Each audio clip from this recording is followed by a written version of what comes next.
Welcome. We are here to play No Fear, part of the Dark Tidings anthology by Speak the Sky, which is a Trophy Dark incursion a collection. And I'm Mads, they, them pronouns, and I will be GMing this game. All right. This game is part of the Shared Hearth online community gaming event for the Open Hearth online gaming community. We will be playing under Open Hearth's Code of Conduct, which is available on their website. A group of players that love to play, talk, and run games continually. So from all over the world. So if you'd like to get in on the action and play with a group of great people, please come and check us out. All right. Yeah. So I'm gonna get started with introductions, quick introductions. Again, I'm Mads, they, them pronouns. I have played, run, and have also written Trophy Dark. I have also played and run Trophy Gold, the other flavor of Trophy. So I really do love this system, and I love introducing it to people and being able to play with other people that could, derive enjoyment from this as well. So I'm going to popcorn it over to someone, and then that person can popcorn it over to somebody else, and so on and so forth. All right. So I'm going to popcorn it over to Space. Right on. Thanks, Matt. So yeah, I'm Space, they, them. I do not have experience with this specific system. And that's exciting, I'm looking forward to dying horribly with you all. I don't know. We'll see. We'll see. But I do have experience with other systems, mostly powered by a couple of type games. Thirsty Sword Lesbians is my current obsession. So, and I'll pass it on to Danny. Hi, I'm Danny. I use he, him pronouns. I played a variety of different game types, but I have not played Trophy. I'm excited to experience all that this has to offer in its dark, wondrous disaster.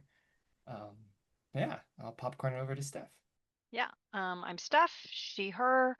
I already mentioned earlier, I've only played it once and I ran it twice, but I ran it twice first before actually playing. It was a different experience and I learned some stuff that I was maybe I did that wrong. But I do like the dark system in general, like Cthulhu Dark. So that was why I ended up trying Trophy. And like any of the other dark systems are just great. Absolutely. So, again, hopefully we will all have a wonderfully tragic, doomed experience together, and that's the fun of the game. So, I'm going to go through a round of cats, which is concept, aim, tone, and subject matter. I like to set the expectations for the table, so this way we're just making sure that we're all in the right place, playing the same game, and people know what they're getting into. And then I will also go over with safety tools that are available for just that reason, because this is going to be a horror game. All right. So, concept. Trophy Dark, the system, is a role playing game about a group of doomed treasure hunters entering the haunted spaces of the world. The game tells the story of these treasure hunters' physical and mental descent as they move deeper and deeper into the incursion. Their journey ultimately brings them to ancient ruins that hold the treasure they seek and the monstrous entities that dwell there.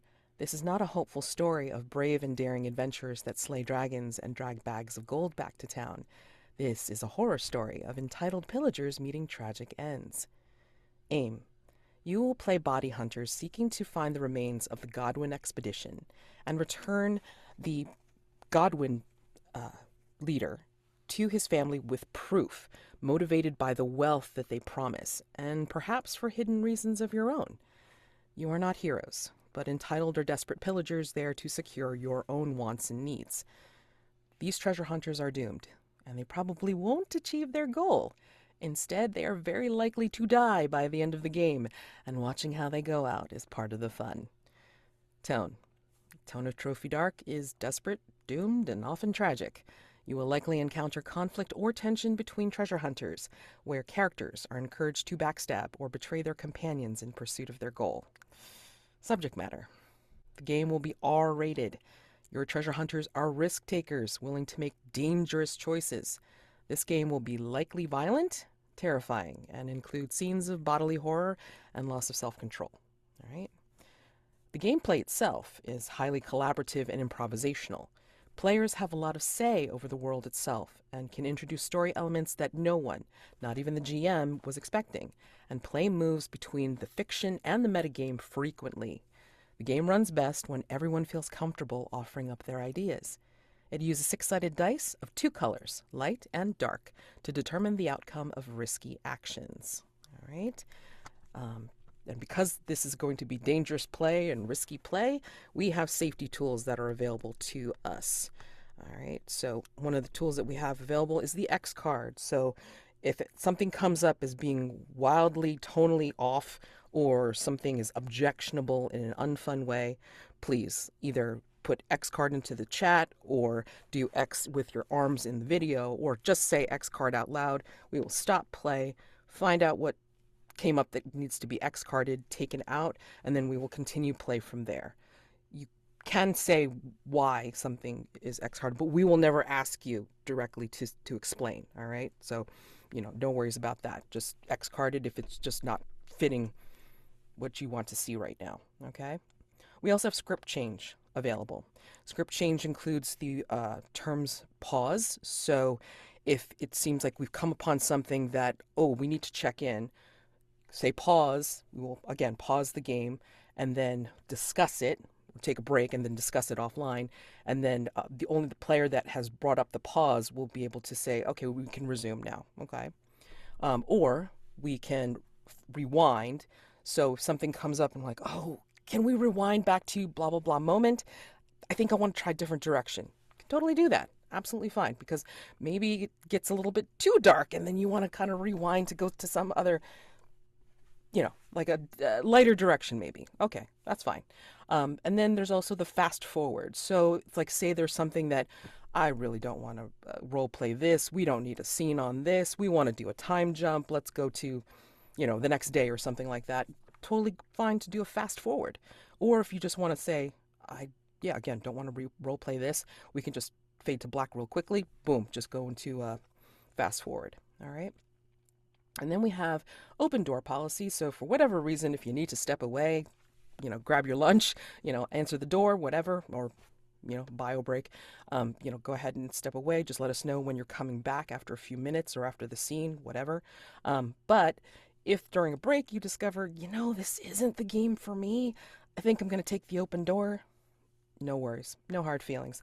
It happens, and that's perfectly fine. You should take the open door if this isn't the game for you. And just let us know that you're not coming back. All right. And then finally, we have lines and veils. There is a safety tab in the character keeper that we are using. And the safety tab contains the lines, which are topics that we will mark as we don't want them in our game whatsoever. All right. This is the line we will not cross. And then we also have veils, which are things that we can include in the game. Maybe a mention as a flashback or a memory or something like that, but we will not fully role play them out. We will fade to black on these topics and then just kind of touch upon them very, very lightly. So those are veils. All right. In the safety tab, there's also a column for ask first. So maybe these are topics that we mark, and if we start to approach this, we can totally go into the metagame and say, hey, I'm going to touch upon this particular thing. Can I say this? And it's perfectly fine, especially if it's marked as an ask first. And then there's the interest column, because of course there's always going to be somebody that's going to mark body horror, which I'm actually surprised nobody's marked it, but there's a possibility of body horror. So these are things that somebody's marked it. Great. But these are things that you are interested in seeing for the game. And these will also be things that I may mark also as well as being inherent to the game or the incursion itself. So PC betrayal, pretty possible by the end. So I definitely mark that off as highly probable in trophy. Okay. So shifting reality is also something that comes up as inherent and highly probable in trophy because of the way the haunted spaces of the world works in trophy. So yes, definitely will come up. And some other incursions do have other specific content warnings, which will be included as interest, usually in the safety tab. Nothing specific, but I mean, we're going to be delving into, excuse me, climbing mountains and experiencing extreme temperatures. So if anybody has an objection to those two things, then they're inherent. I didn't quite put them in as interests in the safety tab, but you know, it is as it is. If anybody really does have a problem with it, then we'll deal with it as it goes. But yeah, that is our safety tools that are available. And just went over cats. Does anybody have any questions whatsoever about any of that stuff that I went over? Anything? No? Okay. All right. So, given that, we're going to go now to the interesting part for the players, which is character creation. So I'm going to go ahead and pause the video, and then when we come back, we're going to go ahead and introduce our characters and then get the incursion started. So let me go ahead and do that. All right, we are back. We're going to have each of the players introduce their characters from left to right on the character keeper. So, Space, can you introduce us to Thunderbird?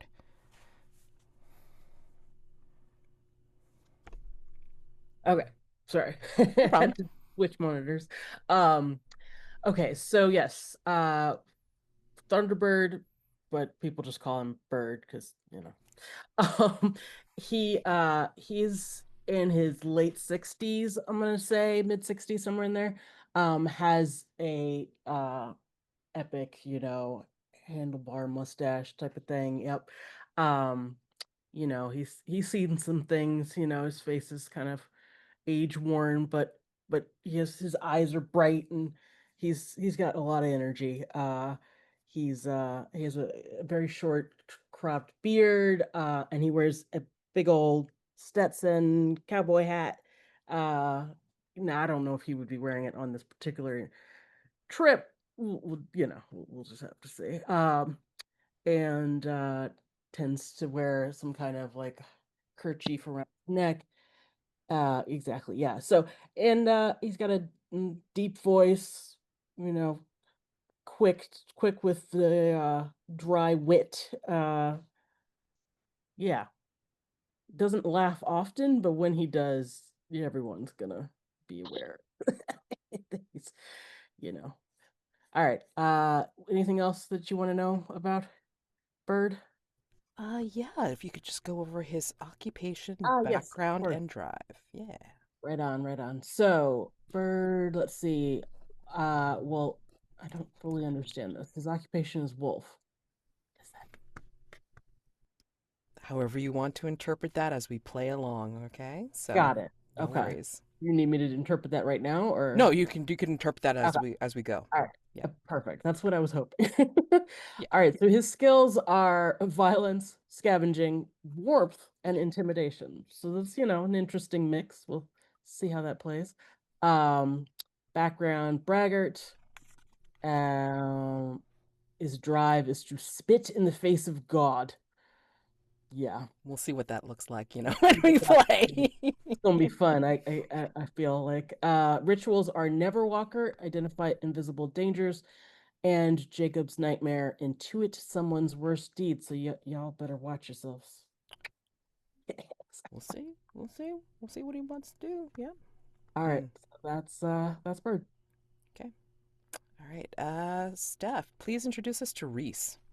Yeah, so Reece, also an older gentleman, probably in his early 60s. And like his picture, he is dressed like he has visited a lot of places. He almost looks like he could pass off as a Sherpa, but then you realize he's clearly not from the Himalayas. And he is he likens himself to a reality star of some sort, um but it's just a YouTube channel. And so he's got like the selfie stick, he's doing the whole thing, and really kind of hamming it up for the most part, right, especially when he's on camera. But in general, like we'll say that maybe he's even been on a few reality shows that were like the survival stuff, but he was never a winner, um, for whatever reason. And but he's pretty decent at um like kind of keeping an eye on things and just kind of being extra perceptive, but on the one hand, it looks like he's probably extra perceptive only because, he's a survivalist, or is it because he's looking for a good shot or a good opportunity to get that picture? And let's see, so he's a hawk. Yeah, so the liar is kind of the whole, setting everything up type of thing. He clearly wants to retire as a celebrity. Um, yeah, I think that's Reece. And last but not least, Danny, please introduce us to Charleston. Charleston, he, him pronouns. He's quiet type, stays to the back, tries to steer clear of observation and notice, just kind of lingers around. His occupation is a goat. He's got skills in dexterity, rituals, and provocation because of that. And his background is a thief. Um, he's got a little bit of a history. His drive is to punish himself. He got into some things, and I don't know, maybe this is a way to redemption. Dang. Okay. All right. So just mechanically, just to go over some things in Trophy, as I described to the players earlier, Trophy has a structure of 5 rings. They're going to be going through different scenes, different scenarios, and like it'll just show how much they're descending into this haunted place space that they're delving in. All right, and we'll see how far they go in terms of this, and to that and their drive is supposed to be something that they are gripping onto, to hold on to keep them in there no matter how fucked up it gets. So hold on to that.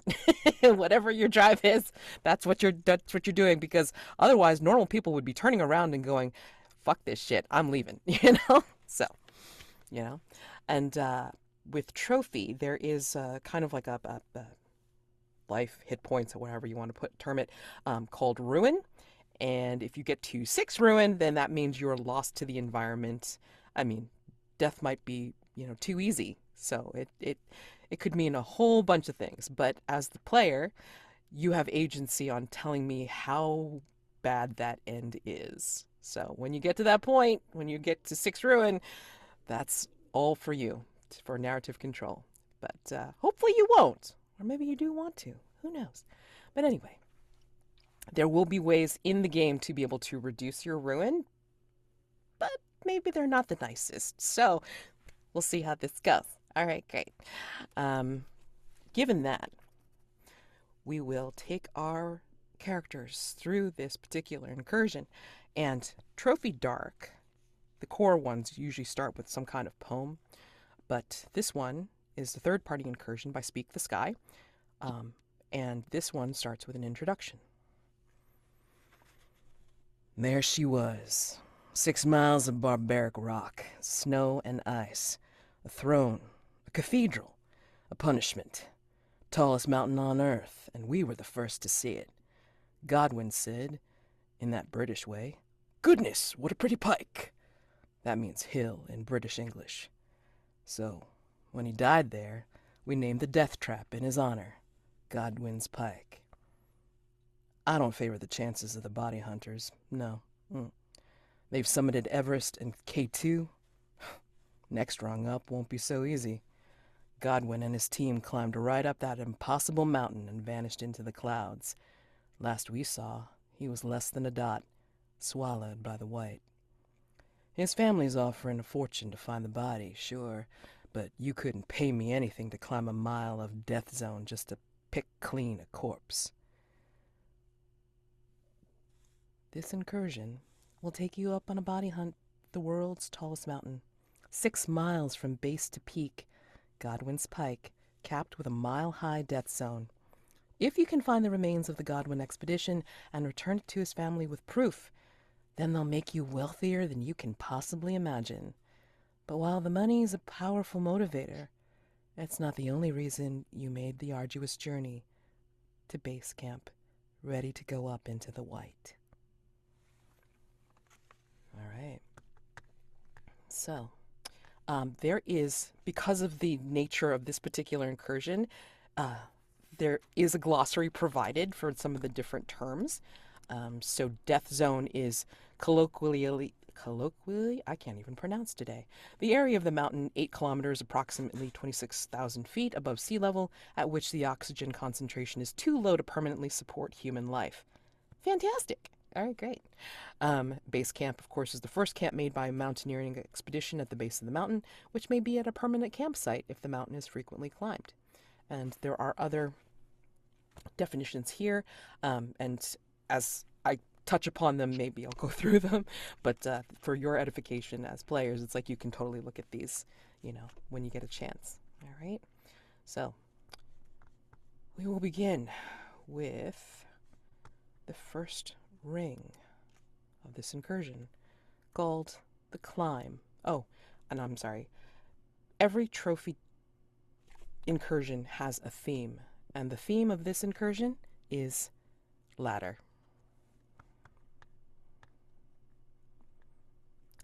Rung 1 is, as I said, the climb. All right. Godwin's pike looms over the sparse base camp. Rags of cloud swaddle its peak. As you stand there, ready to approach base camp, please describe what you look like as you're taking this in, and tell me, what does this pike most resemble to you? A throne, a cathedral, or a punishment? And how so? I'm going to go ahead and paste this into the chat so you can see it. All right, so please describe your character as you make the approach and tell me what it most resembles, the pike as a whole, the mountain resembles to you as a whole. A throne, a cathedral, or a punishment? I could start. So Reece, kind of looking out into this vastness, is cold, and he's just got a smirk on his face, and he starts talking to his phone, and he's just like, well, we're here. Look at this. Majestic. Definitely majestic. I feel like a king up here. Yes. And that is my throne. Absolutely. Absolutely. Folks, we're going there. We're going to see just the riches of this place. And then he puts his phone down and he's like, you guys coming?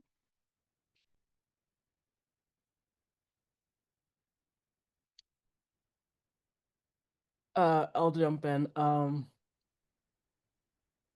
Bird, it kind of, he's not in a hurry. He's just walking along.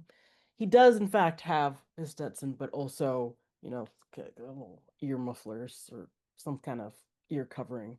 So and a thick scarf that tucks into this coat.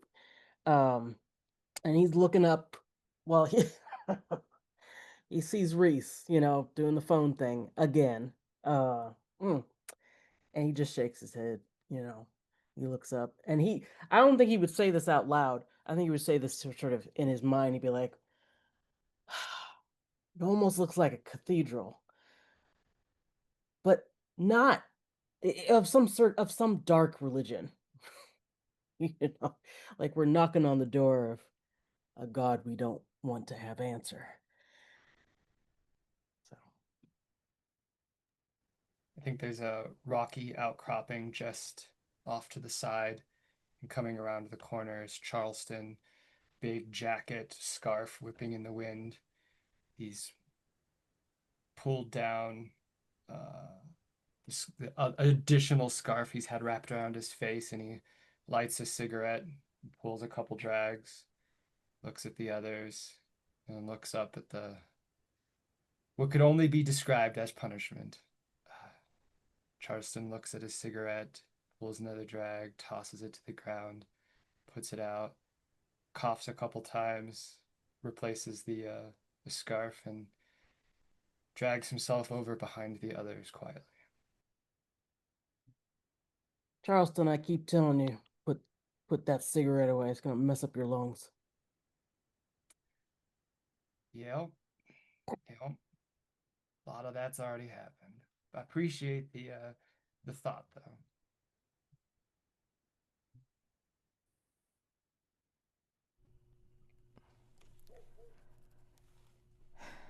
You see moving figures as you approach base camp. You realize that there's a few soldiers guarding the mountain. 2 privates with rifles are blocking the way up from base camp, and word seems to be passing to a corporal patrolling the perimeter. And then you see, like off to the side, like a sergeant pissing by the military tent. And then maybe you hear these sounds of someone being altitude sick inside the tent. What do? You gotta get past them to start getting up the mountain.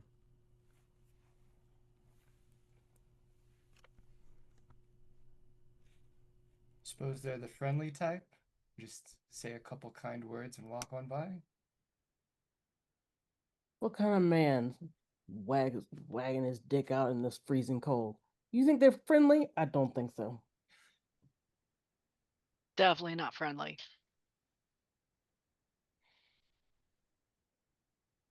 Well, do we want to go through them or do we want to go around them? Why make waves? Let's just go around them. Don't matter to me one way or the other. Looked like there may have been a possible climb back where I was. A little steeper than here, though. No, we could do it. And then he's going to attach the phone on like a GoPro sort of setup. Let's do this.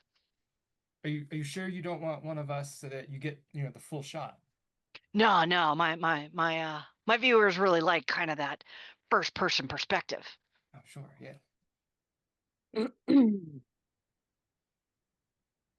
I hope you brought some safety gear along with that there fancy smanchy camera setup. I'm not carrying your ass down the mountain. I'm just saying it right now. I don't think I'm gonna need help. I've done worse. I've traversed worse. For sure. Okay, pretty boy.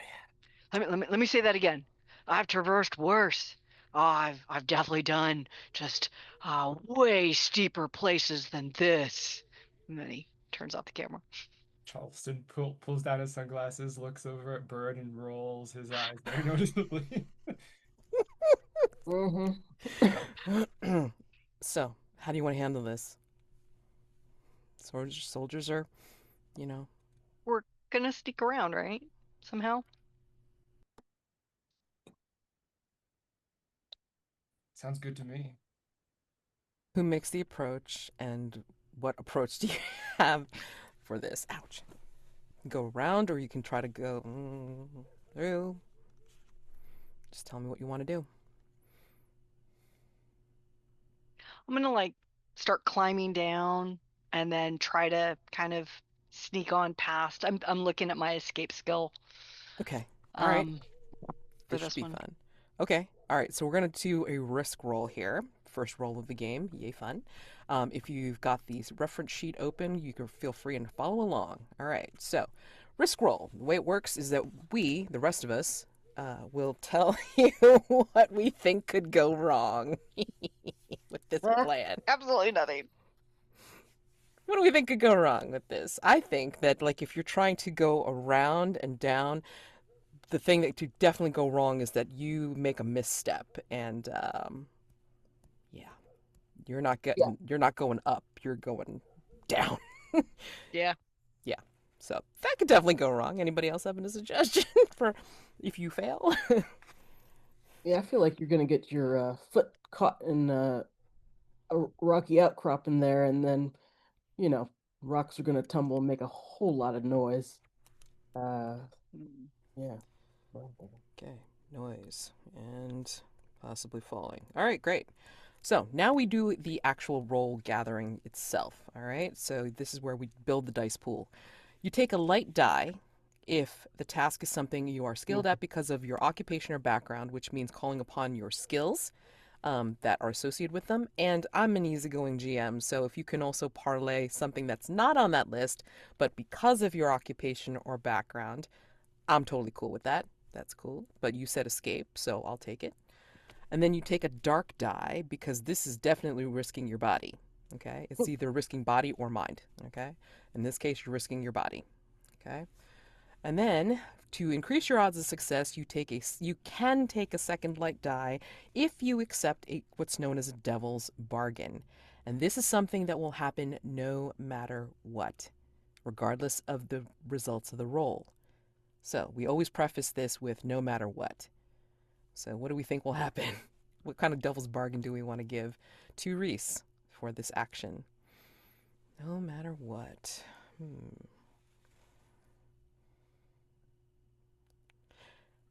I think no matter what, I think your camera is on and somehow it flipped to live stream. So whatever happens, that's what gets captured and gets streamed to your followers in the moment.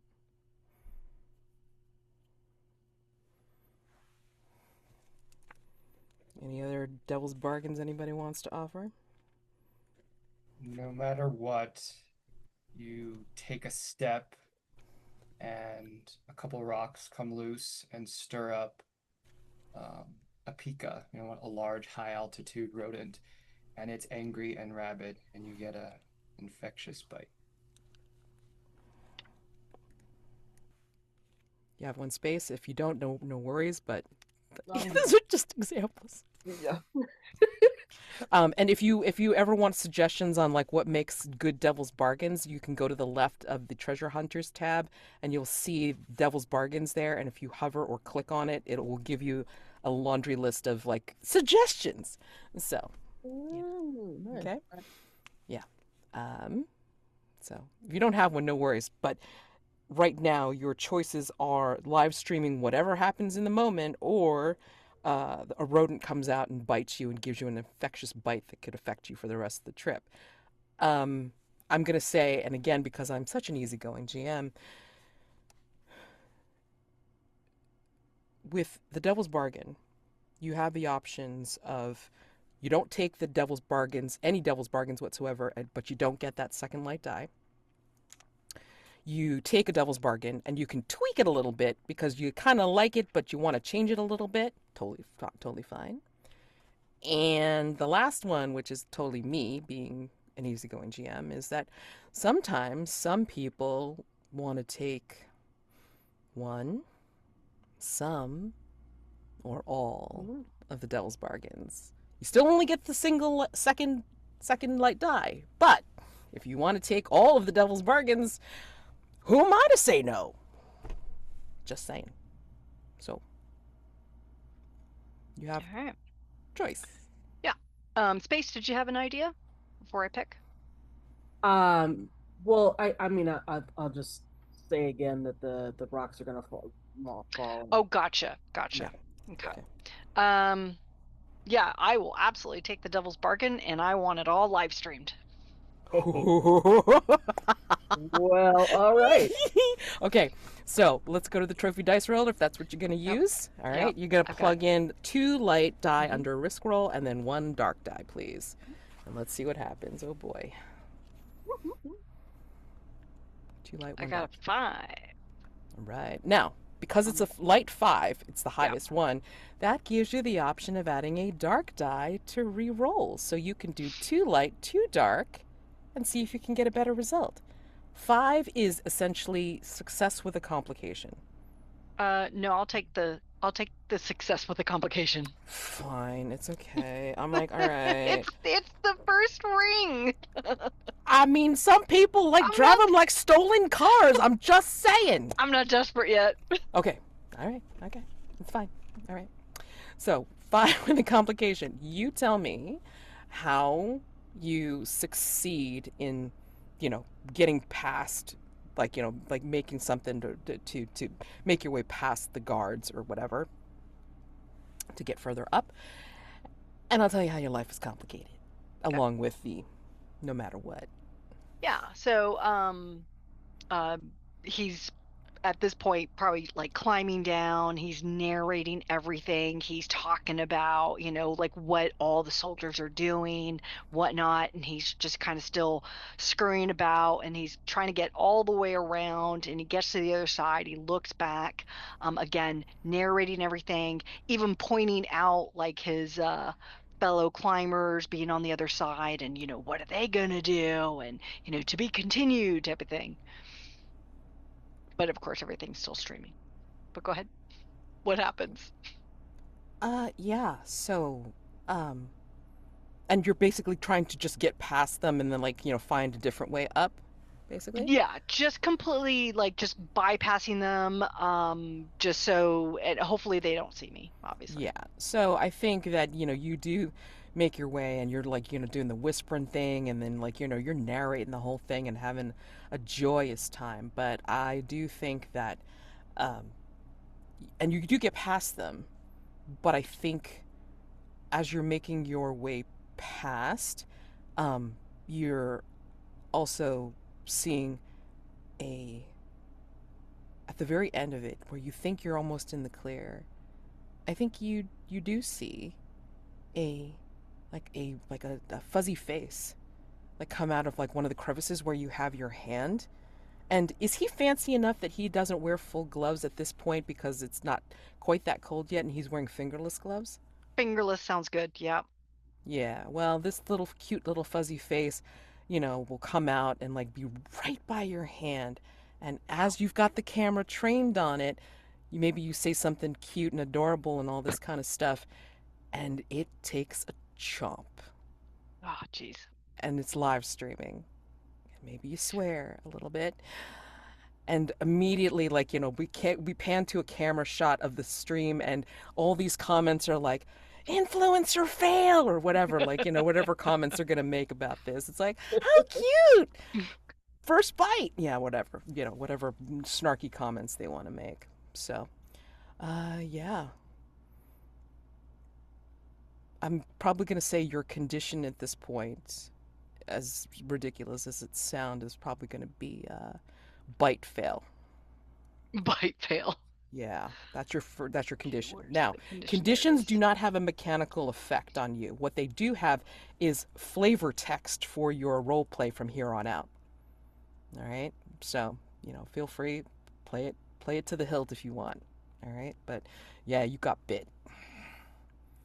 And you two see this. I'm just curious to know your reaction to him making it across, being all high and mighty and shit, but then he gets bit. You two see this. What do you think?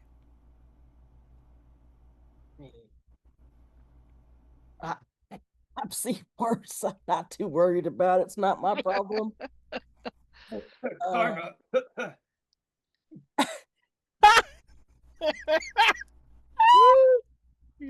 Love it.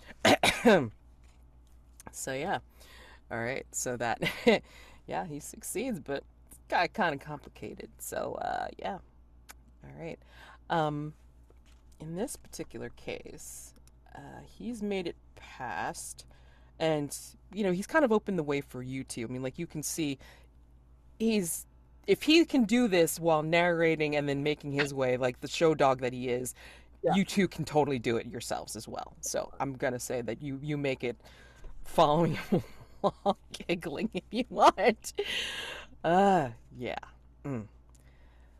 And then you realize once you get to the other side and like bypass the soldiers, you realize that this push to the border of the death zone, again, it's mile high, is easy for such expert climbers as yourselves. But it's going to be about 7 days push to be able to do this. All right. So, when you are considering this push that you're going to have to do, you're going to have to be a little bit strategic, because it's like there's going to be some challenges along the way from base camp up to the death zone. Let's start with the first question.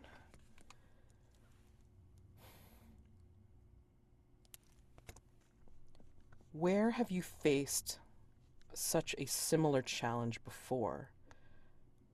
Looking up at the, the climb that you have to face. where have you faced a similar challenge before alongside the hunter to your left? So left on the character keeper. So in this case, Bird, you'd probably talk about Charleston. Okay. Mm. But yeah, where have you? Where have we faced a similar situation to the one we're in right now? Yeah, Oh, or right like, you know, to like facing the upcoming challenges. Yeah. Mm. Let me just go ahead and put that in there. Yep. So yeah, let's see. Probably a different, like, obviously it's, climbing a mountain um to find treasure. Mm, maybe this was a couple years ago, you know. Um it was a larger group. There were 5 of us. And for some reason, I can't remember now, but for some reason we had to go in at night. Do you remember that? I can't remember now. There was a reason though. Something about the creatures that were out during the day weren't gonna take a liking to us tromping around in there, so we had to go in at night. And we had those that their lights, flashlights, they kept they weren't working, so we had to, old school it, with our torches. Yeah, yeah, yeah. There was a cave. You remember the cave? 5 of us went in, 3 of us came out.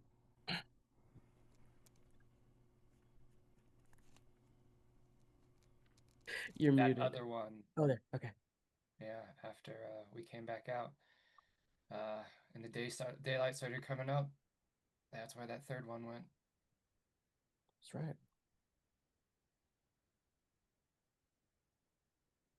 So I don't get too attached. You know what I'm saying? I don't get too attached because you never know what's gonna happen out here. Gotta That travel light, as they say. that right there. Austin and Reece, Reece and Bird. Where have you Um, faced a similar challenge? yeah, so since Reese and Bird are actually similar in age, I feel like maybe maybe they used to climb together, like back in their 20s or something like that. Um, we'll make it maybe they used to do this a lot together in their 20s, maybe even 30s, but then at some point Reese decided he was in it for the social media aspect. So he's been doing Right, this right. for a while, we'll say, or at least decided he wanted to do it professionally. Um, Got all as fake. far as like, but that had occurred because of some sort of incident that maybe, oh, let's just go with Nepal again, something that happened in the Himalayas. Maybe they were hiking up with their Sherpa at the time, and maybe at that particular sort of junction in their friendship or relationship, they were maybe helping the Sherpa with something, and maybe each of them had a hand on this guy. And one of us let go. We don't know who it was. One of us slipped and Mm, accidentally let the Sherpa go. mm. And so since then, um, from Reese's perspective, whether it's correct or not, he likes to do stuff alone. He kind of just decided having friends was kind of no good, but having an audience was better. Okay. High up in the mountains, well past tree line, party had gone missing. Somewhat similar. I think there was a situation where a lot of publicity, a lot of media was on this particular group, and what a great opportunity that might be for Reece to head on up and be part of that group to go rescue these poor stranded individuals. Days took too long. Water ran low. Dehydration set in. Things were getting a little murky. Eventually, the group was found amazingly, surprisingly still alive.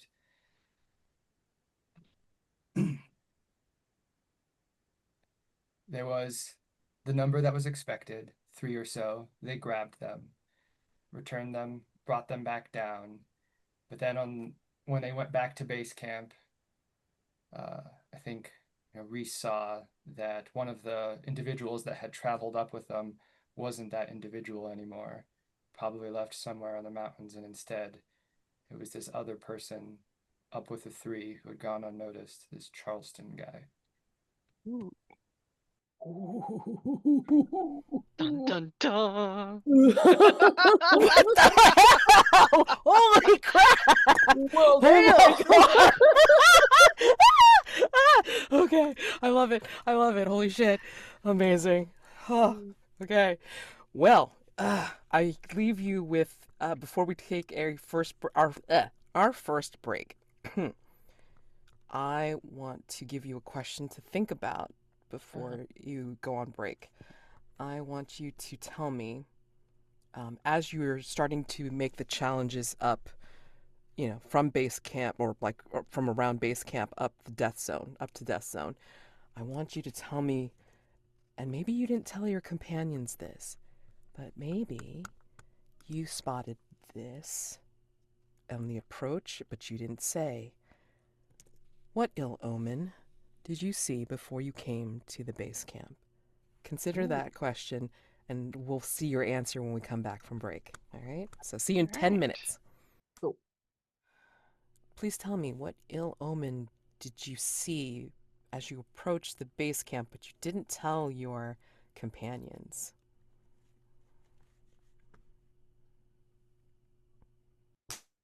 The next ridge over, another rocky outcropping, kind of silhouetted momentarily by a parting in those white tattered clouds, a little further in the distance in the sky, that green that you sometimes get with thunderstorms. Standing in the foreground on this rocky outcropping is this ragged, old-looking mountain goat. Charleston looks up and sees it, and even from this distance, Charleston can see its weird rectangular pupils staring right back at him.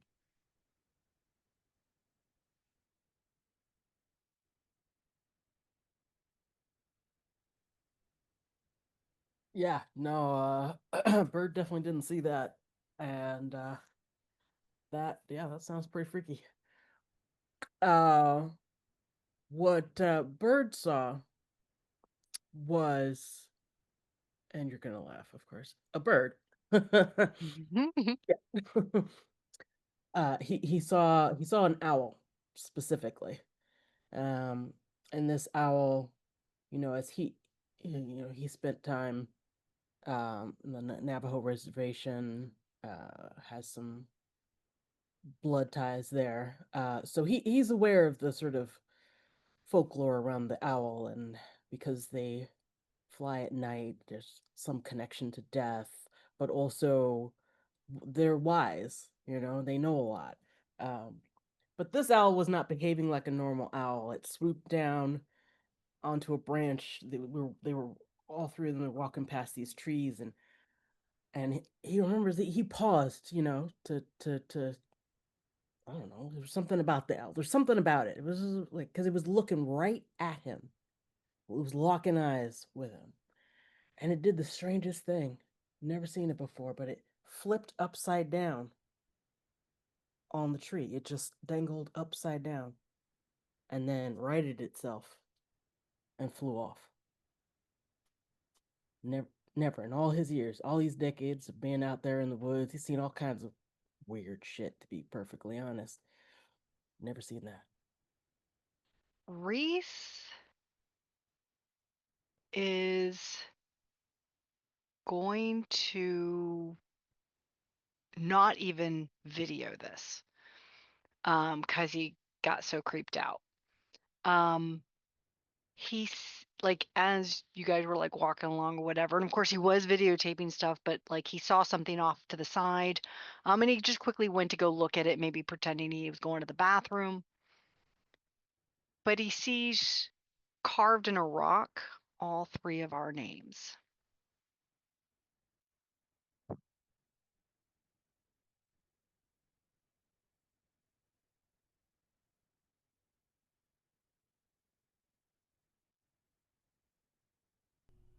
Yay.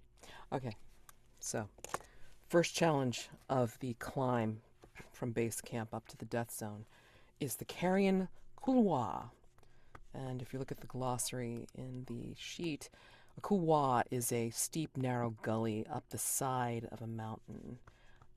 But the carrion couloir itself it's cut by racing razor winds that seem to expose some different landmarks and possibly ancient fossils. Who knows? So, I think, Bird, I think you have experience with going through such a natural challenge, and in which case I think you would take the lead on this particular stretch of the journey. So I'd like you to take a risk roll, please. And actually, hold on, before you start that, getting back to the strangeness of the ill omens.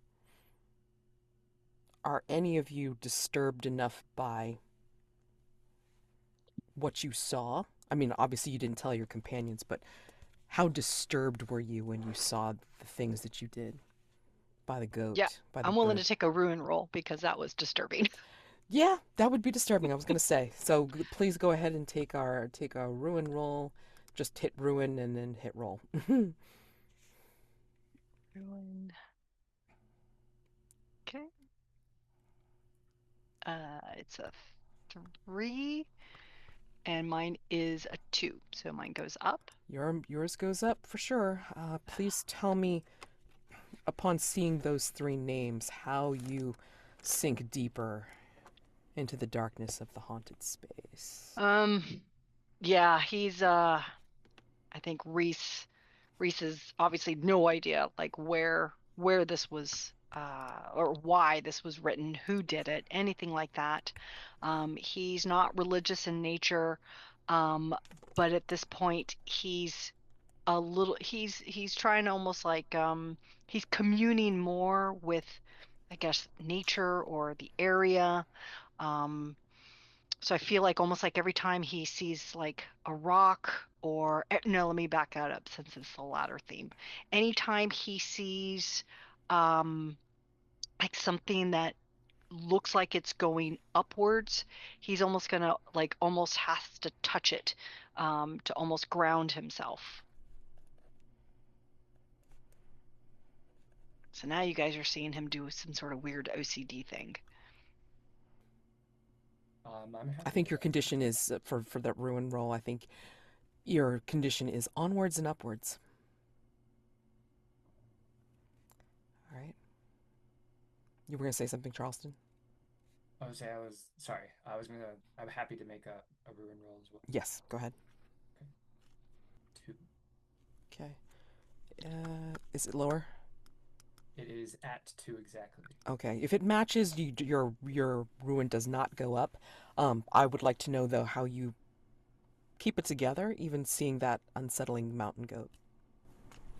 Um, Charleston takes some steps to the side, meanders off out of sight, lights a cigarette, puts his back up to a pine tree, kind of half takes off his jacket, revealing his arm, pulls up his sleeve kind of hurriedly, and then stares down at this full sleeve of tattoo. And it's drawn on there such that when it's facing down, this big goat is like staring back up at him.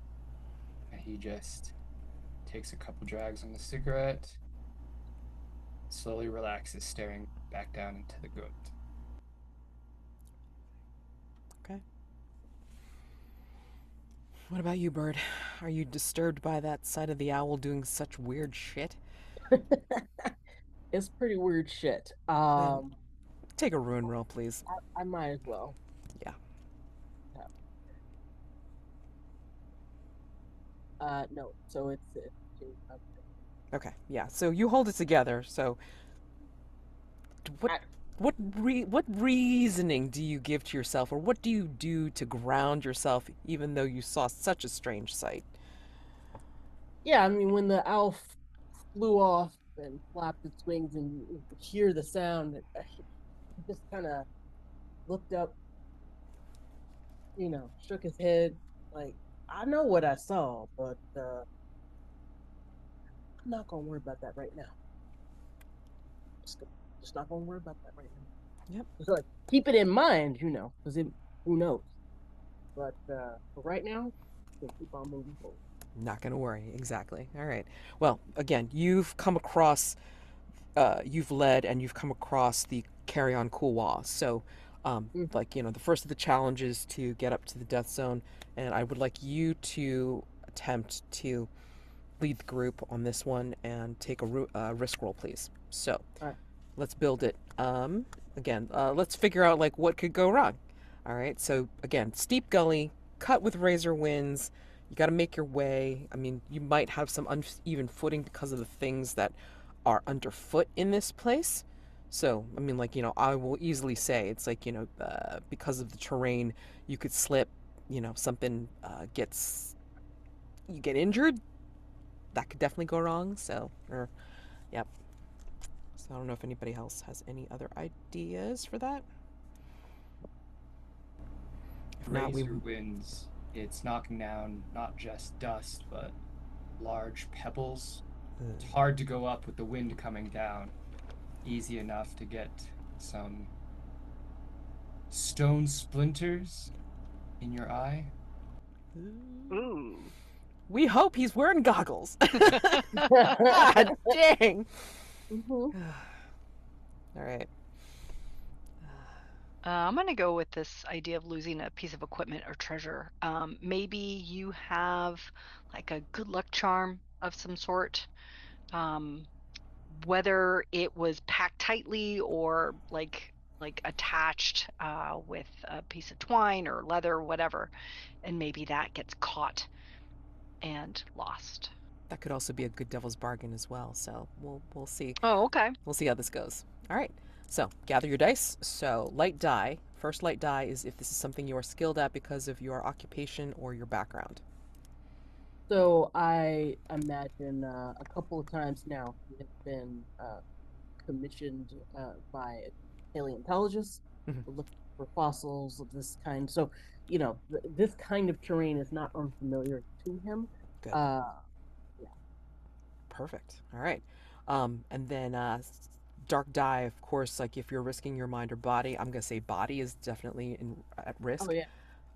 Sure. Too easy to slip or too easy to get injured in this place. And then the second light die comes from accepting a devil's bargain. Usual things apply. You don't have to take it if you don't want any of them, but you don't get that second light die. You can also tweak it if you do choose one, or you can take some or all depending on what comes up. So just keep that in mind. Alrighty. So what do we want to offer as a devil's bargain? Remember, it's always prefaced with no matter what, regardless of the roll results. Okay? No So matter what I said previously. yeah, so basically you're going to lose something. Your lucky charm, whatever yeah. the heck you got. Yeah, so Yeah. loss of lucky charm. Okay, that's one. Your drive is to spit in the face of God. Correct. Is there a specific God that you're trying to spit in the face of? All of them. Okay. Ooh. Okay. Fair. I think you're going to, no matter what, I think you're going to get a sign from at least one of them. Okay. Whatever that sign is, it's like you and I will work out what that means to you, good or bad, good or ill, So, Yeah. Yep. so sign from a God. Right? Charleston, you got one? Okay, that's fine. All right, so your choices are loss of your lucky charm or a sign from a god or both. if you like. I'll take both. All right, so you get the second light die. All right. So when you go to the risk roll, you're going to do 2 light, 1 dark, please. I rolled a wait. I rolled a 5, a 2, and a 4. Okay, Is that so 5, since 5 is light, the Mhm. highest, you can add a dark die and re-roll. 2 light, 2 dark if you want. Remember, 5 is success with a complication. Okay. And if I add another dark die, does that mean more? More chances for Well- success. You have a chance to get something better. Mm-hmm. Hmm. I never say you're not. Or Yeah, exactly. There's an or. What just happened? Did it roll or no? 2 light, 2 dark. I don't see it. Oh, I'm supposed to re-roll the whole set. Yeah. Oh, okay. Yeah. Alright. 2 light, 2 dark. Here we go. Rolled a 5 dark. If Oh. this is higher than my room, which it is, room goes up to a 4. Sorry. Okay, so you did. we had to have seen this coming. Yes. Yeah. Okay, so you still get a success with a complication. You get yourself and the group through. Great, fabulous. There will be a complication. Both things will happen. Damn. And I want to know. Actually, you know what? Like, let's say that the sign from the god is what causes your ruin to go up. I would like to know what would be disturbing enough to Bird. For Oh, no. The most disturbing thing that is going to happen to him in this scenario, as we've described it, is his hat, his Stetson, his favorite Stetson, which in all of his years he's never lost it. The razor wings, they whip it off his head, and not only that, shred it to pieces, which of course makes no sense, but that's what he sees, that's what happened, and it takes a lot to fluster him, but he is shook. Okay. All right. That For sure. Yep. Yeah. I mean, that's the thing. Is that the loss of the lucky charm It's thing? both. Kind of both. Yeah. That's both. Yeah. Well, Sure. actually, The I loss will of say. the loss of the hat sign is the shredding of the hat. Yeah. Well, I'm gonna say this. Like, as you watch as your favorite, brilliant, most loved, beloved hat is swirled off of your head and shredded in front of you.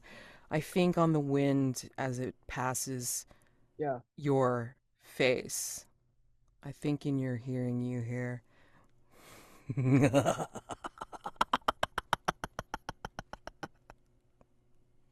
Ooh. Okay. Does he recognize this voice? No. Okay. Oh, or does he? Does he? They might. Sounds a little like his grandpa. Oh shit. Grandpa laugh. Is Grandpa a sadist? I don't know. Grandpa was a mean old bastard, for sure. Okay, there you go then.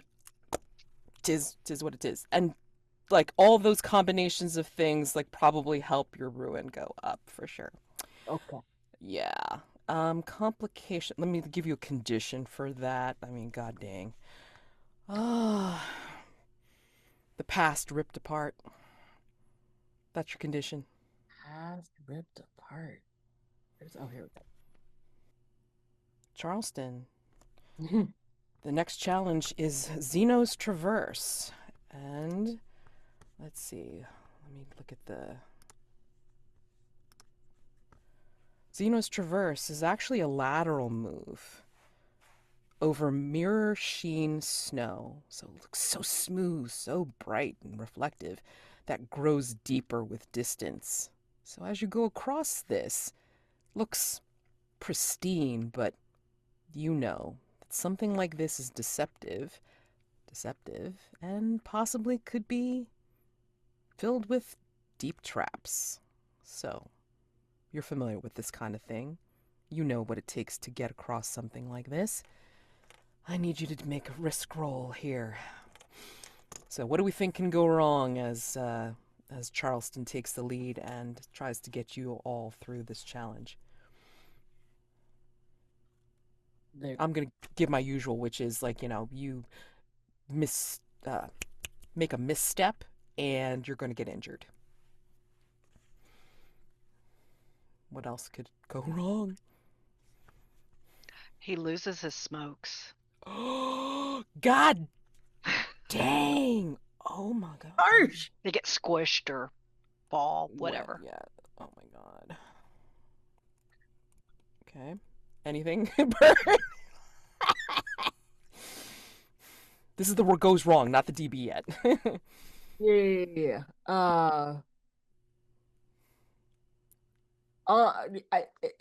Similar to the misstep, I think it could be too slippery. Ooh. I just, yeah, just wipe out, Oh wow. Okay. Yeah, wipe out completely into like a overhang or something like that. Oh shit. something like that. Yeah. Yeah, yeah. Pull 'em I out, totally see that. Yep. Absolutely. Love it. Okay, so now let's build some dice here. So take the first light die if this is something that you can do with your occupation or background. What do you got? Yeah. I think, well, goats are nimble. They move on all kinds of Perfect. terrain, and as a thief, you always do second story work. Yep. Love it. Love it. All right. So you got that first light die. Second light, excuse me, the dark die is for the risk to body. Absolutely. Always. Um, and then the second light die is for taking a devil's bargain. What do we want to offer for DB? Losing the smokes is always classic. I mean, like losing something is always classic. So if you want to offer that up, Steph, Sure. no matter what do we think will happen? No matter what. No matter what, Charleston, I think there's going to be collateral damage. I think in some way, this misstep or getting lost or getting you know, kind of minor league buried under the snow kind of thing, This it's will happen gonna. no matter what, no matter what, if the roll succeeds or fails. Oh, I see what you're saying. Okay. Yeah. That's why it's a devil's bargain. I have a question while Bird's thinking about it. Say you want to punish yourself. Are you trying to redeem yourself on this trip in that punishment? Think it's a hope that that's even a possibility. Okay. I think Charleston's kind of resigned to he's going to be putting himself in these situations, hoping that redemption is a possibility, but is uncertain of it. I think I'm just going to do this esoterically because it's like it will only mean something to you. But I think as you're doing this, no matter what, you're going to see that you're going to see something that will show you that you're so close to redeeming yourself, and yet so far. So if you accept that one, like, we'll have to work out what the hell that means. Okay, so I got one. Yeah. So no matter what, an old wound will reopen. Oh shit. And you can take that like literal or metaphorical. It's up to you. Nice. Oh. Wow. All right. So you got choices. You got some really fun choices here. You can We'll just one. take them all. They're all very. Oh shit, man. All right. Better make a list. Okay. So losing your smokes. Oh god. Jeez. Collateral damage. Redemption is so close but yet so far, and you're gonna have an old wound open, whatever the hell that means, too. Shit. This is all no matter what. Dang it. I don't know. This is great. Oh my god. Yeah. Holy cow. Okay. So with that, 2 light, 1 dark, please. Yes. Damn. Amazing. Holy crap. A light 6 means that you succeed. No problem. Tell us how you do this. That's just so, so beautifully. Like you get your group across this traverse. Yeah. It's almost like dancing. Cleats, the ice picks is a bit of an acrobatic art to it. He makes his way over, pointing out areas that are safer, sturdier, a good grip for the ice pick, for the cleats. Follow him this way. Watch out for that way. Yeah. So if you follow his balletic dance, then you can totally get across as well, and he does. He does manage to get you all across. However, in that beautiful dance, you lose your smokes. You like I think the collateral damage is that in your pathway, you can't come back that way.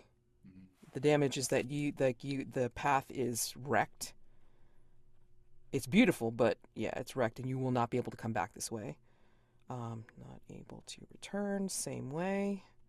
And please tell me what you think it means to have an old wound reopen and your redemption be so close and yet so far. I think the smokes go fluttering in the wind, and with that wind, a bunch of snow kind of gets in his eyes, and he shakes it off and looks around.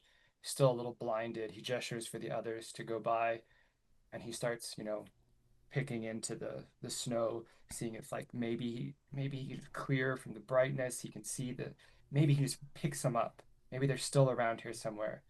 And that's when he hits into causes a bunch of the snow to slide free, blocking the way back, and revealing underneath the snow uh, someone else who's been there a while and looks remarkably like the individual that Charleston left on that one expedition, replacing them. Whoops. Mm, mm, mm. Mm-hmm. Mhm. Mhm. Good time. Good times. All right. Did the others see? I guess not, because if it got released after maybe they went past, yeah, maybe. But did you tell us about it? Back there means some snow got knocked loose.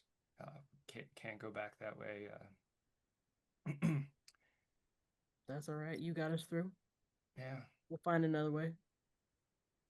Your condition, Charleston, is point of no return.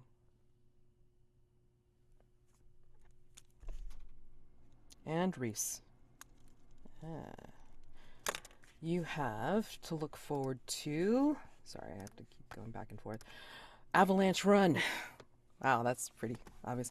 All right, terribly slim ledge behind a perpetual avalanche rushing into the void below.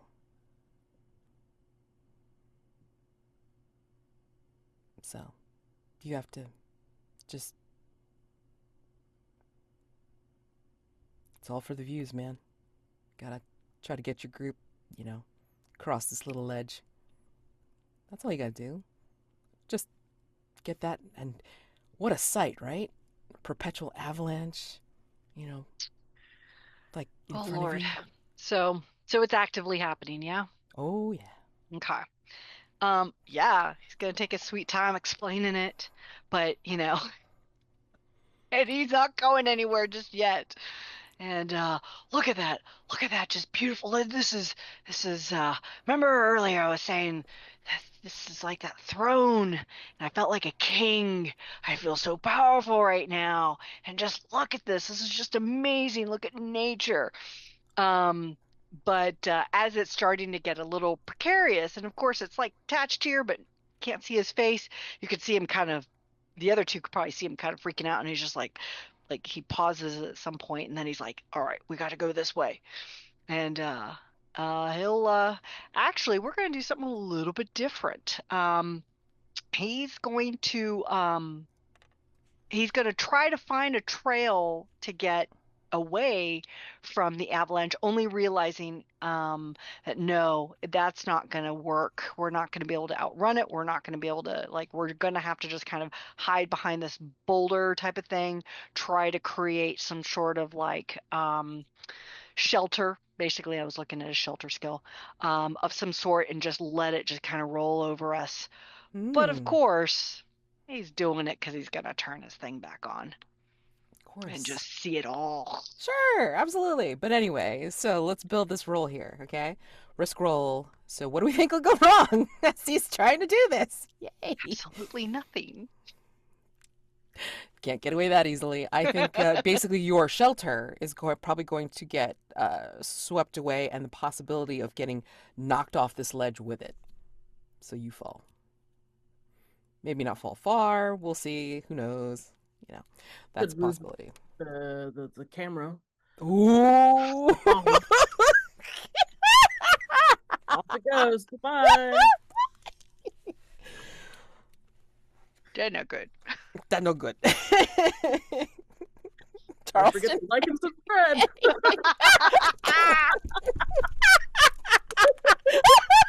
Sorry. Hmm. Who knew this was so darkly humorous? Okay, great. Charleston, anything could go wrong? We're not to No, to those DBs yet. Those are great. I know. Okay. Okay. So let's build the roll. Sorry. Yeah.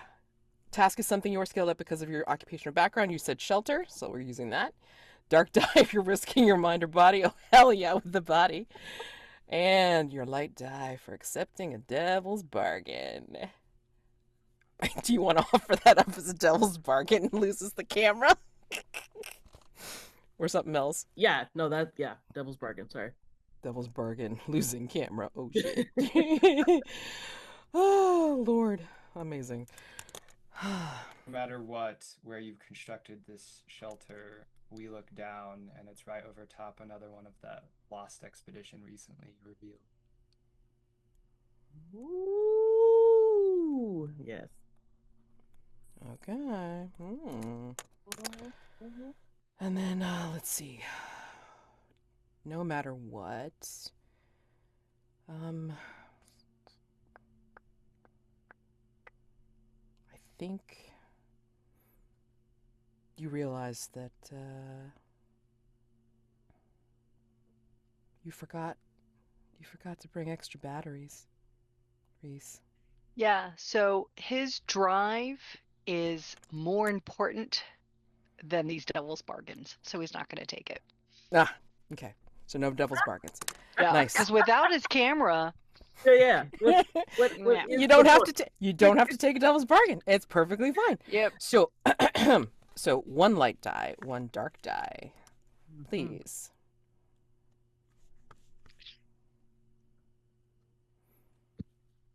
I'll take the 4.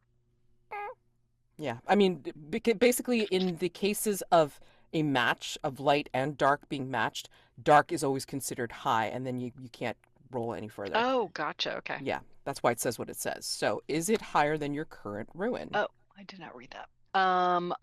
What is my ruin? My ruin's a 4, I think. Okay, so it matches, so your ruin does not go up. You hold it together, but 4 is a success with a complication. Let me just double check myself here. Yep, succeed, but there's a complication. The complication is that you make your way across, you're narrating, you're doing all sorts of things, but I think you somehow see like the warning light go off on your camera as you're going across. What you're doing, you can have no way of making a switch or adding to your battery power. So maybe it'll get you across and you'll be able to capture everything you're doing. Maybe it goes out like right in the middle of your shit, but it's blinking. I'm just gonna keep going and just hope it's just recording whatever it can. Okay, all right. Just letting you know that you can see your battery power blink its way down, for sure. You got the warning lights on, so you succeed with this, all right, and you're holding yourself together, and you get the other two across as well, and they're hearing you narrate and all this other junk, yeah. So get across fine, and this once you get past the rushing avalanche, you realize that you've somehow gotten disoriented, and somehow you've all been making your way up, even though it seems like it's been all lateral moves so far. You've made it to the death zone. Mm-hmm. And so we have finally left ring 1. Lots of challenges Jeez. for ring 1, I know, exactly. Ring 2, the abattoir. You ascend into the cloud layer. Visibility drops. The haze is deathly still and quiet. You hold your breath for any possible disaster. Mountains are unforgiving places, the death zone especially so. Mountaineers of the party's caliber know that sometimes climbers must make difficult decisions to survive and stay on track. No hard feelings, right? So, I think here in the abattoir, you go through, let's see, you realize you have to go up the bone lock chimney. A vertical network of spindly, contorting passages exposed to the open air. You're looking up at this channel and you're seeing like it kind of zigzag in weird patterns up and around. And that's what you have to do to go further. You can do this. You can survive this. Question. As you make your way up, all three of you, what snap decision do you make to protect yourself and your supplies at the cost of the hunter to your right? So, Charleston, this would be Bird for you.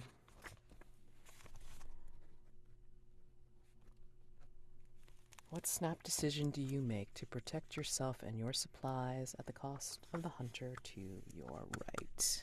Charleston's up in the lead for a moment. There's a ice slick. Snow starts to fall. Charleston starts to fall. Kicks out. Cleats digging into the stone. Dirt. Frozen dirt. Rock. Falls down onto Bird right below. Charleston doesn't look back. It can't be pretty. It's got to have messed something up. Might be flesh. What do you do to protect yourself and your supplies at the cost of the hunter to your right? Bird to Reece, Reece to Charleston. Assume that the bone-locked chimney allows you to make your way, alternating to get past each other or be like beside each other and all sorts of things. All right. Reece, I guess we're kind of climbing up whatever, and Reese's one of his water skins is like stuck on a piece of rock, branch, something. He can't get it loose. And it's so stuck and like tight that just like, and he can't reach like where it's tied up. So he just opens up the entire skin. Now, I mean, he's not using modern stuff at this point because he wants to put on the kind of ruse. But yeah, so he cuts it open, and so cold water just goes onto Charleston. And it's cold out. Bird to Reece. Yeah, so assuming that these events kind of happened in sequence, more or less, I think he's gonna feel some kind of way about Reece letting that. Oh, no. We're gonna get to the question about the grudges next, but I just want to know what Bird decides to do to protect himself and his stuff at the cost of Reece? That's what I want to know. Fair enough. Okay. No worries. We're getting to that part, but I wanted to do this first. Okay. Well, in that case, um,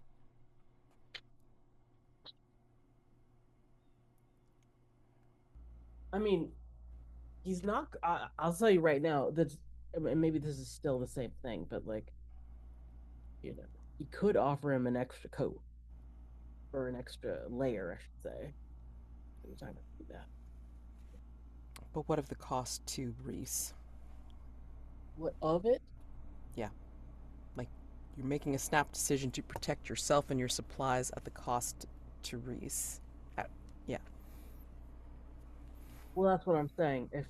If I understand correctly, Reece is kind of has been splashed with cold water. No, it's Charleston that's been splashed with cold water. I'm saying the wrong word. My apologies. No worries. Completely the wrong name. I'm looking at Charleston, and I'm You feel pity for Charleston. I think it's gonna end up being where Charleston and Bert are gonna gang up on Reece later. Oh, but yeah, that's absolutely. beside the point. That's totally beside the 100%. point. Should I completely bypass this question because it sounds like there's already sides being taken. It's great. Since base camp, yes. Since Right, base yeah, camp, right. damn. Reece is correct. It's all about me, 24/7. You're right. Yeah. Sorry about that. Anyhow, No worries. no, Charleston. Yes, you have been doused with or whatever cold water, and you're probably gonna. This is not looking good for you. I'm not liking it. I would, and it gives me pause because I'm like, well, I ought to do something about this here, and I do have an extra layer, underlayer, kind of, one of those waterproof ones, Two reasons. One, if I open up my pack, I might lose everything. That's probably the main one right there. And then two, I might need it. Can't be just giving stuff away. You can do whatever you want. You don't have to do a dang thing. You know what I'm saying? I mean, through neglect. Yeah, exactly. It's fine. So, leading to the next question, which is, for those of you that have gotten screwed, or have gotten something happen, do you hold a grudge? I mean, Charleston actually let frozen dirt and rocks fall on you, Bert. So yeah, I'm not happy about that. This is something that I've worked with, and I think he ought to know by now. Are you holding a grudge? Yeah. Okay. All right. That's all I want to know. How that comes out later, we'll find out. All right. Charleston, do you hold a grudge against Reece? I don't think Charleston wants to, but it happens anyway. He's breathing. He's trying to stay calm, but he just keeps staring daggers behind his glasses up at Reece. Yep. And it doesn't sound like Bird did anything discernible to Reece, or maybe Reece doesn't care because Reece is doing his own thing. You know what I'm saying? It's like, I am the king, so whatever. So,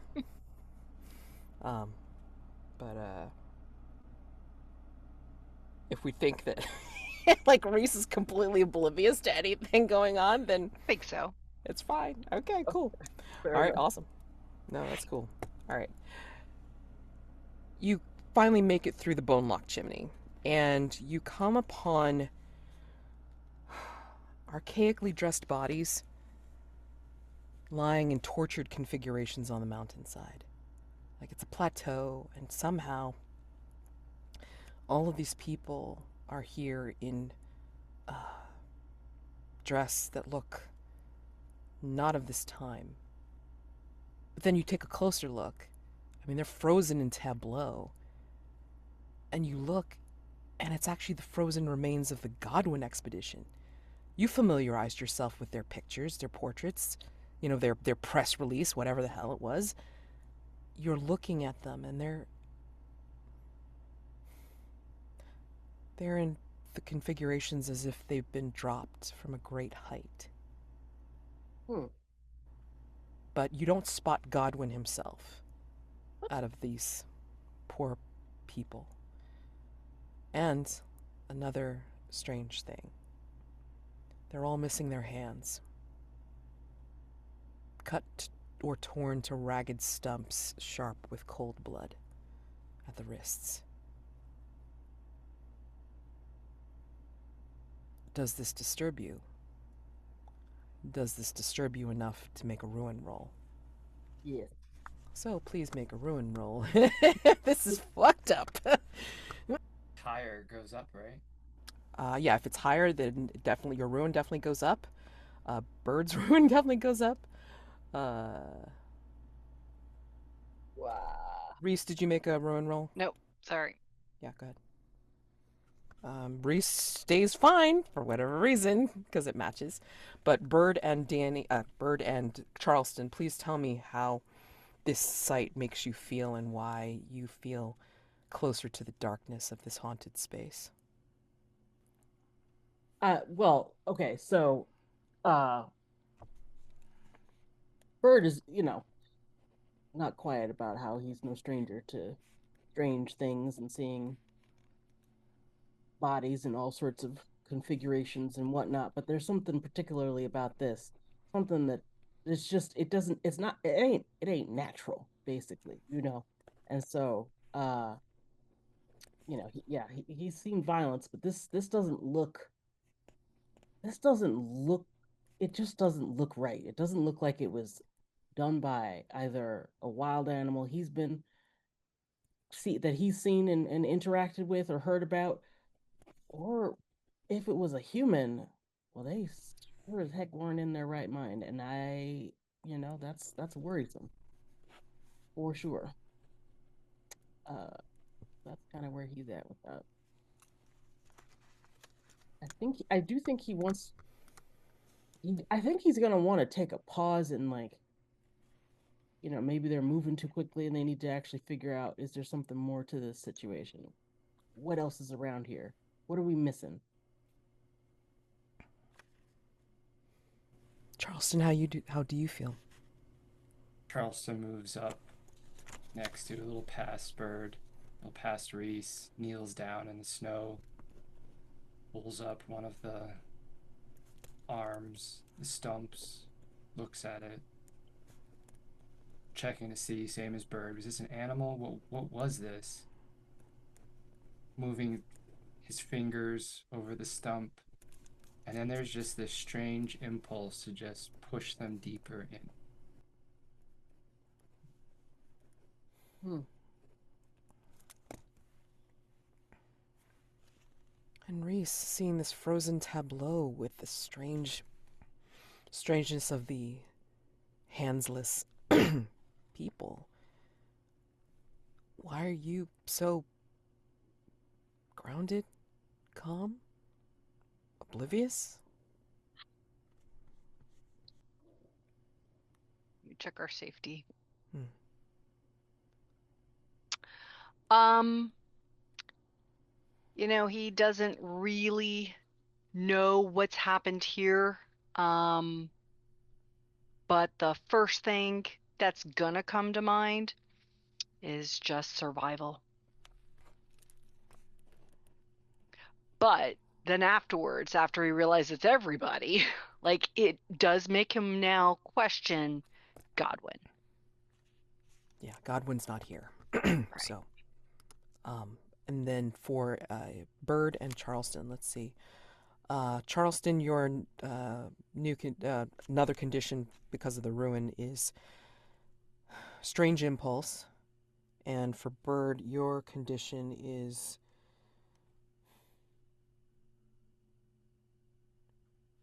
don't look right.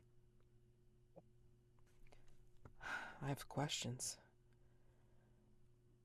So I think for Charleston, what suggests that the bodies didn't haphazardly fall, but were insightfully arranged?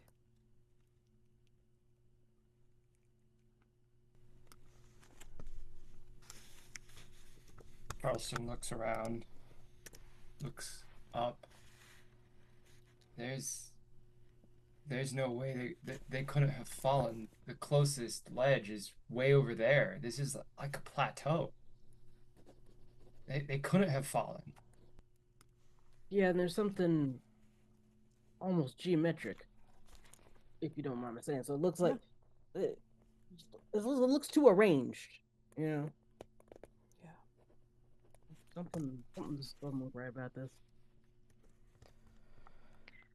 Doesn't even look like there's broken bones. Hmm.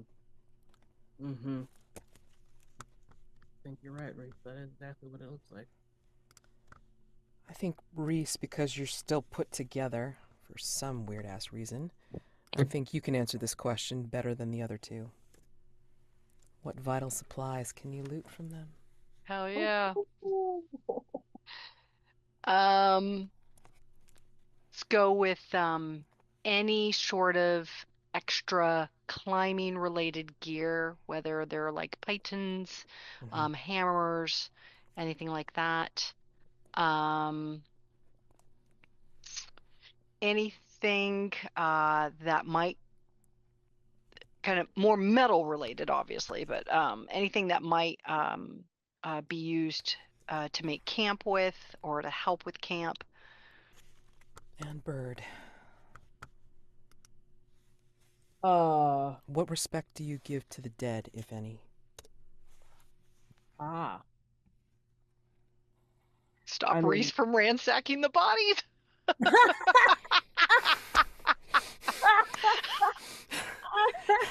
it's true.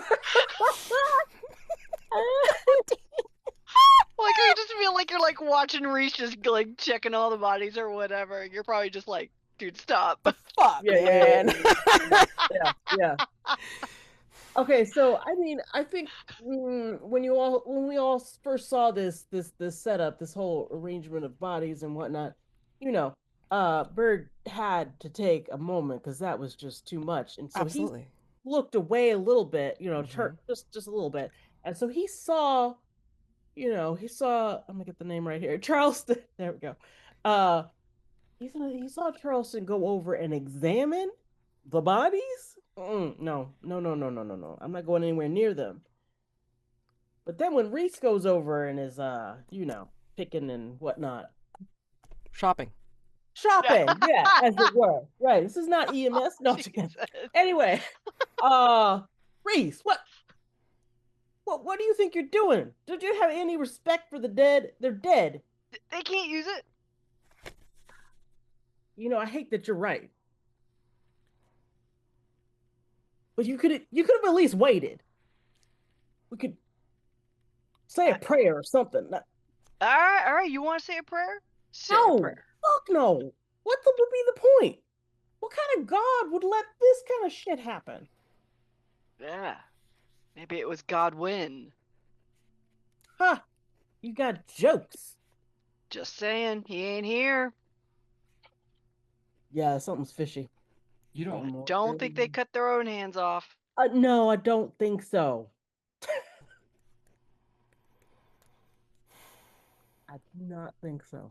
No, sir. Charleston, what you think?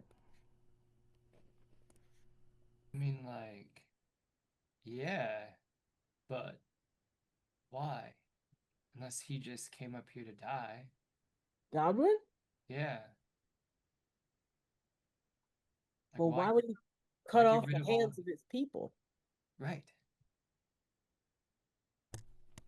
Or if it wasn't him, who else is up here?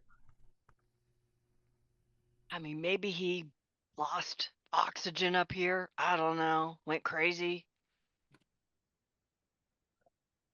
It's been known to happen, that's for sure. But not. But this? Mm, mm. As you Can't explain stare, crazy. as you stare at each other with possible stricken faces or confused looks, trying to figure out the strangeness and the mystery of this, we close out of rung 2 and go into rung 3. Hmm. I think you make your way away from that grisly scene And you do find a dilapidated camp perching on a spur a little way off the body of the mountain itself. It's accessible by a thin, precarious path, but it is accessible. Preserved by the cold, but seems to be torn up by the wind. What signs suggest that, despite everything, this was the safest place to rest? And this is for everyone. What signs suggest that, despite everything, this was the safest place to rest? I mean, the way the snow pack is very light around here, there's, we've been climbing up and there hasn't been a whole, there, I mean, there's no trees, there's nothing. But in this spot, there's something, I want to say peaceful about it. What Yeah, else? the wind isn't ripping through here, even though Yeah. it should be. It Yeah. looks like it's torn up by the wind, but it's not howling through here right now. Definitely. Okay. What else? Room of some sort. Something nested in against the rock wall behind the tents. Stacked stones. Branches brought up from below. Some bones. Reece, anything?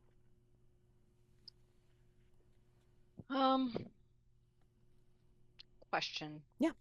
Was meaning was for them or is for us? Mm.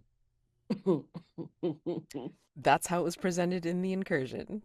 You can interpret the way you like. This was the safest place.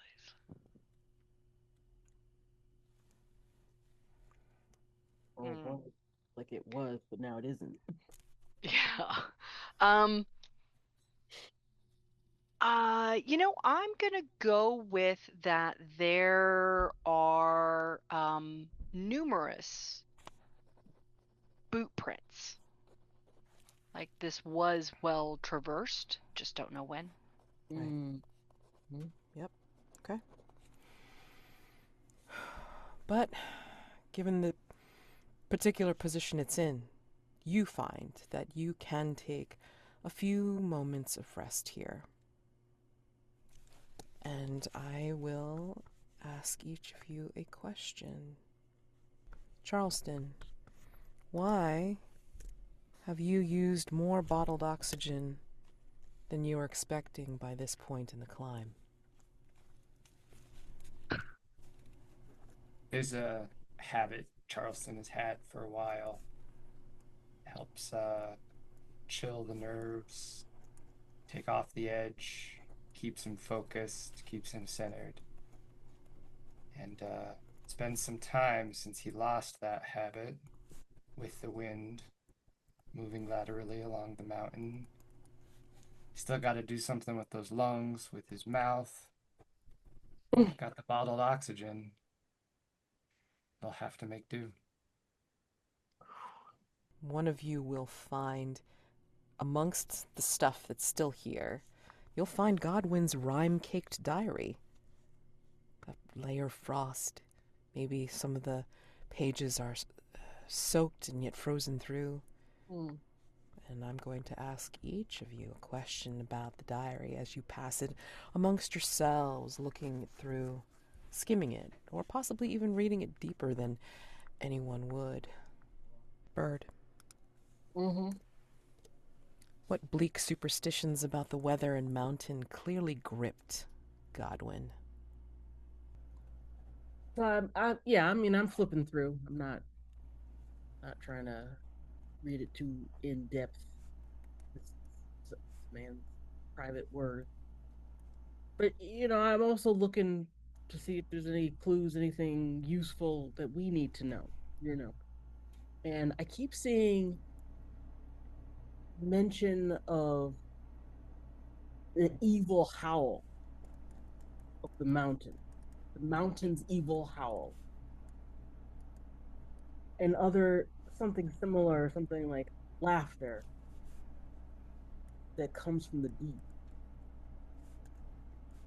and it just keeps repeating these phrases or versions of these phrases about the wind, about the mountain, about the mountain's wind. Yeah, it doesn't make a whole lot of sense, but clearly having some feeling, uh, fears related to it.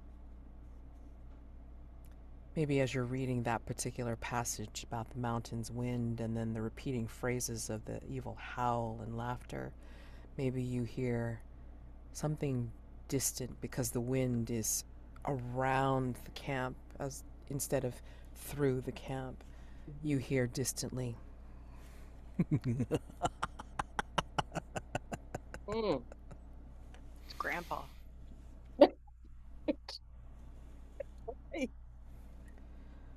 And as you're reading it, Bird, Yeah. really quickly, do you see, really quickly, what action does he warn against that you've already taken?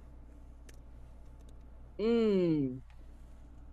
So there's a passage right after that that it's not fully intelligible, but basically it amounts to Godwin saying we shouldn't have gone through that damn koala.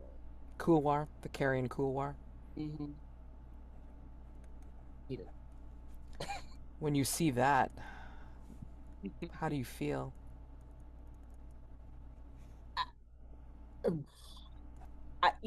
Between reading that and hearing the laughter, I'm passing that diary off. Somebody else needs to read this. I can't. Oh, I'm so sorry. You reached 5, ruin.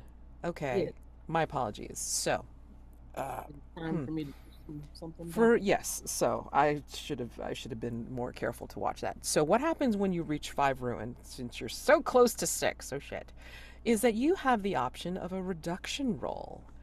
And anytime a hunter gets to a 5 ruin, you may try to reduce your ruin by acting in the forest's interest. For example, destroying treasure, preventing rituals, sabotaging fellow treasure hunters any way you want to. You can choose to do that at any time, but just know that if you are at 5 ruin and you happen to roll something and it makes you go up to 6, that's it. you're kind of pooped. Yeah. So you may want to try to reduce as soon as you can. But when you do make the reduction roll, you have to tell me what you're planning on doing to act in the forest's interests. And to roll a die means that you will be able to reduce your ruin no matter what. However, depending on the roll, it will determine whether your fellow treasure hunters realize what you're doing or not. Okay, so I do want to do this for sure. Yeah, I feel like there was a path marked in yeah, some way, yeah. whether it be, let me see, let me think about this. So yeah, there's a mark on the stone, Mhm. some sort of blaze trail kind of looking thing. Yeah, And and that would be the way, like if we were gonna follow where Godwin probably went or whoever, that's where we would go, okay. right? So while I pass off this diary to the other two and they're busy talking about it or whatever they're doing, I don't know. I'm Mhm. gonna wander off because I need a moment to myself. Yeah, And I'm thinking about that whole comment about shouldn't have taken the cool walk, et cetera, right? right. Thinking we need to go a different way. And they're not going, and I'm listening to them yammer about da, da, da, and I feel like I'm not sure they're going to listen to me if I just say this. So um, how am I going to do? I, hmm. I'm gonna stand with the stone to the back of me. This is like some, a few paces away. Yeah, Um, and they think I'm, going to take a piss or something, but whatever. And yeah, and so and I just and it's not, I mean, it's nothing deep. It's like a chalk mark or something like this, or it's not like a sign hammered into the rock or anything like that. Mhm. So I'm just gonna take another piece of rock and just like rub it out so that it's not there anymore, Uh-huh. or at least it's not obvious. And yeah, and I'm not sure if there's anything else that I would do, but I think the idea is to obscure the intended original path so that we'll make a different choice and go a different way. Got it. I'm getting like vibes from The Descent. If anybody's seen that movie, you know what I'm talking about. So yeah, it's one of my favorite movies. Okay, so we say that you're doing that, and we're gonna see your roll and see if somebody discovers what you're doing. So go ahead and roll reduction under rolls, and then we'll see what you get. Round 6, which Okay. is Okay. higher than my current ruin. Okay, so but you still decrease your ruin, so you're down to 4 now. Okay, so Amazing. you're down to 4. That's good, but one of them or both of them may see and notice what you're doing. Basically, Fair enough. we can role play that out or not. I mean, that is up to you, but they will know that you've done something. So, maybe as you two are talking over the diary, maybe you do notice Bird doing something over there. Question 4. Reece. When you're looking through the diary, you notice that Godwin doesn't say that it is a throne or a cathedral or a punishment. What does he call the mountain?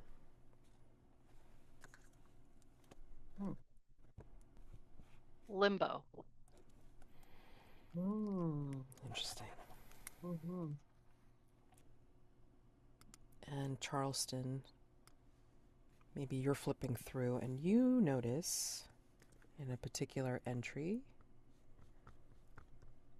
or entries, the diary lists the names of Godwin's fellow mountaineers. And you're familiar with this because, again, you saw the portraits, you saw the press release, whatever the hell. However, which of your names appears on the page?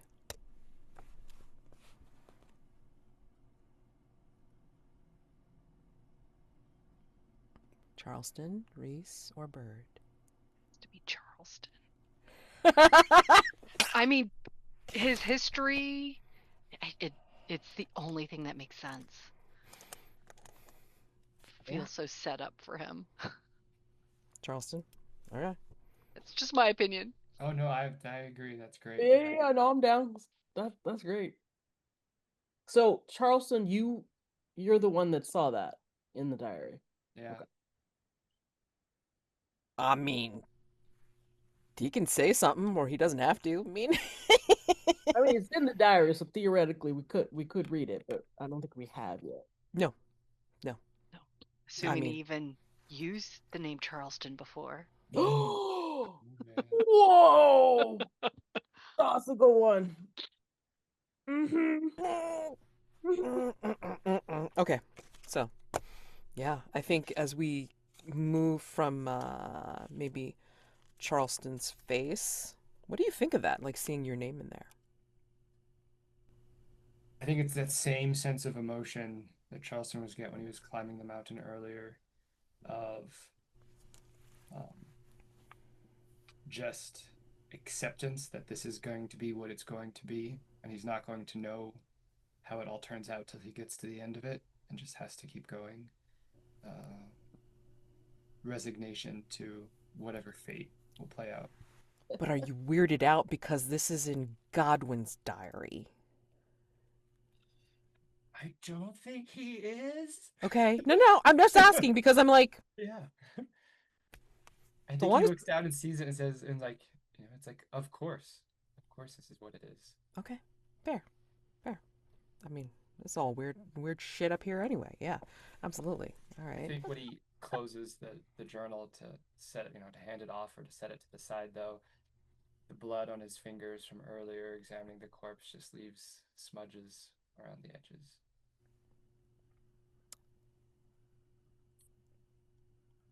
And, to end on this particular scene before we go take another break and then go on to rung 4, I want to know, do we see the scene close out on the bloody fingerprints on the diary, or do we see it on possibly like panning away from the diary, but then in the distance, like we start to hear arguments of like, what are you doing over there, bird? What do we Mm, think? mm. So I like the pan out for okay, sure. all right, cool. Yeah. And we can totally like, fade off on that as we end rung 3, sorry. And when we come back from break, we will come to rung 4. Rung 4, the storm. The jaws of the storm close around the camp and shred the ruined tent like rags, forcing the hunters to flee onwards and upwards. You have a final challenge to get from this camp up to the summit, and that is the Broken Bottleneck. It's a serpentine passage winding its way upward, formed from interleaved blades of cutting ice. Mm. I'll ask all of you, how does it behave like a hungry predator?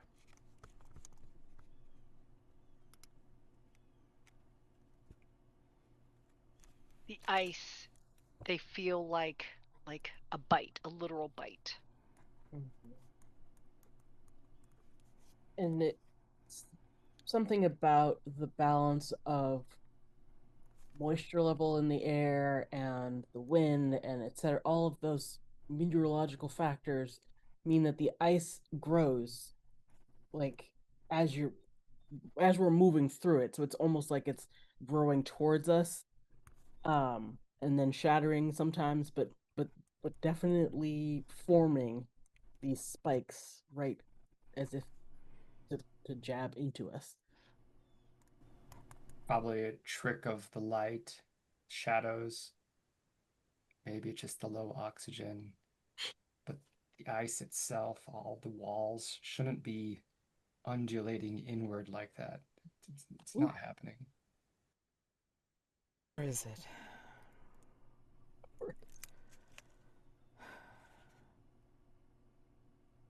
The wind here is terrifyingly electric.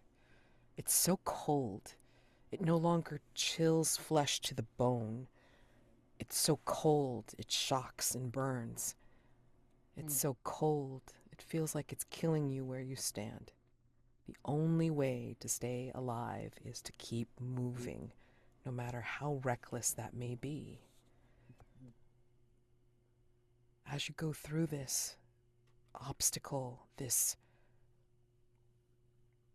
torture chamber, even, you think, or this thought comes into your mind because it seems like it's never ending.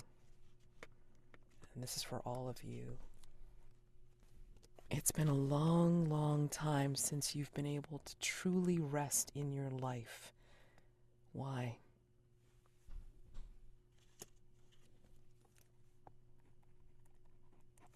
The constant drive for fame.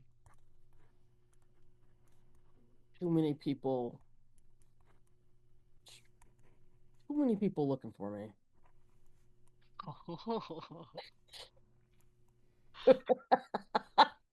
I would have expected that answer from Charleston, but okay. Same. What the hell? That's a twist. It's good. It's so good. Charleston? We all have layers. Come on. The letters started long ago. Elegant, cursive.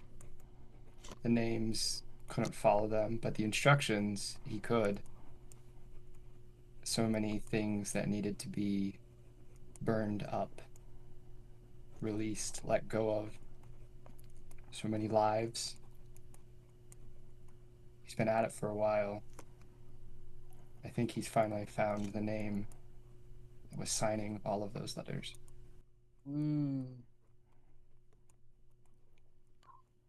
Oh my God. What the hell? Oh God. Oh God. Okay. Sorry. Visions. Crossbreed phantoms of hindbrain and amygdala. Memory and monster. Truth and fiction. Stalking creatures of void and cold. Bitter flame. So painfully familiar. Superimposed with the people you've known and lost. This is what crosses your sight. Or maybe it's in your mind. You're not sure because of the stress, physical, mental, and emotional that you're feeling. And I ask you,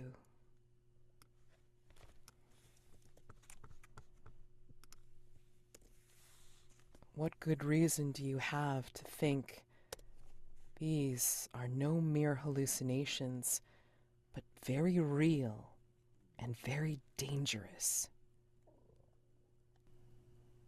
Reach out to touch where they move along your jacket. It feels like they just move right through. Charleston pulls up his sleeve and takes a look. Frostbite has set in along the surface, dragged along just like a fingertip. Mm. For Bird, it's more of it's a different sensory sort of experience. He can smell them. There's this visceral, intense odor of different human, just different people right there, right around all of them. What are the familiar scents to you, Bird? What makes it real for you? I mean, it's very specific smells. The smell of cloves, the smell of lavender, right? Like it's very specific smells. Even the smell of a favorite meal. Oh boy. Yep. Just yeah. Reece, what's making it real for you? I think for Reece, he's hearing something, but it's screaming.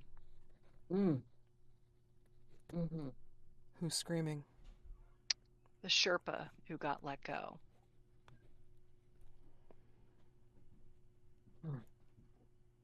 The other reason why he doesn't sleep at night. Mm-hmm.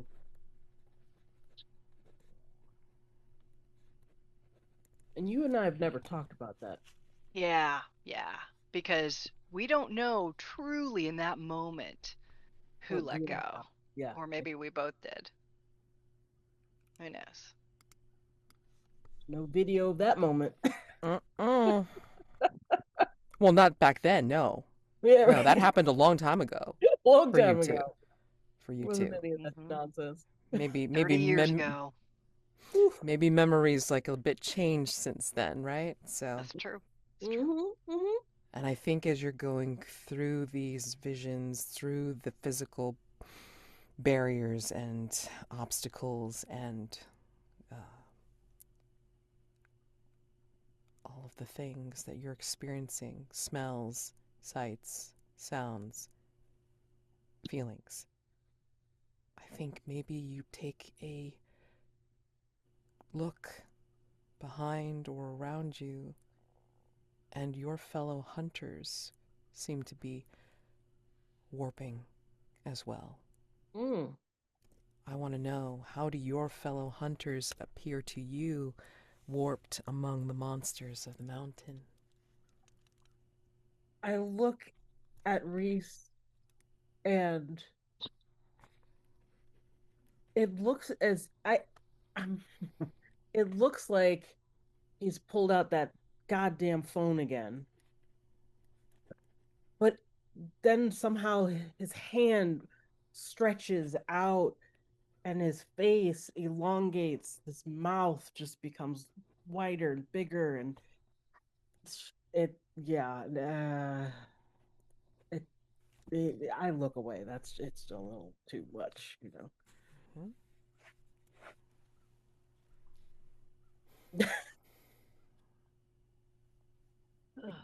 Don't look right for sure.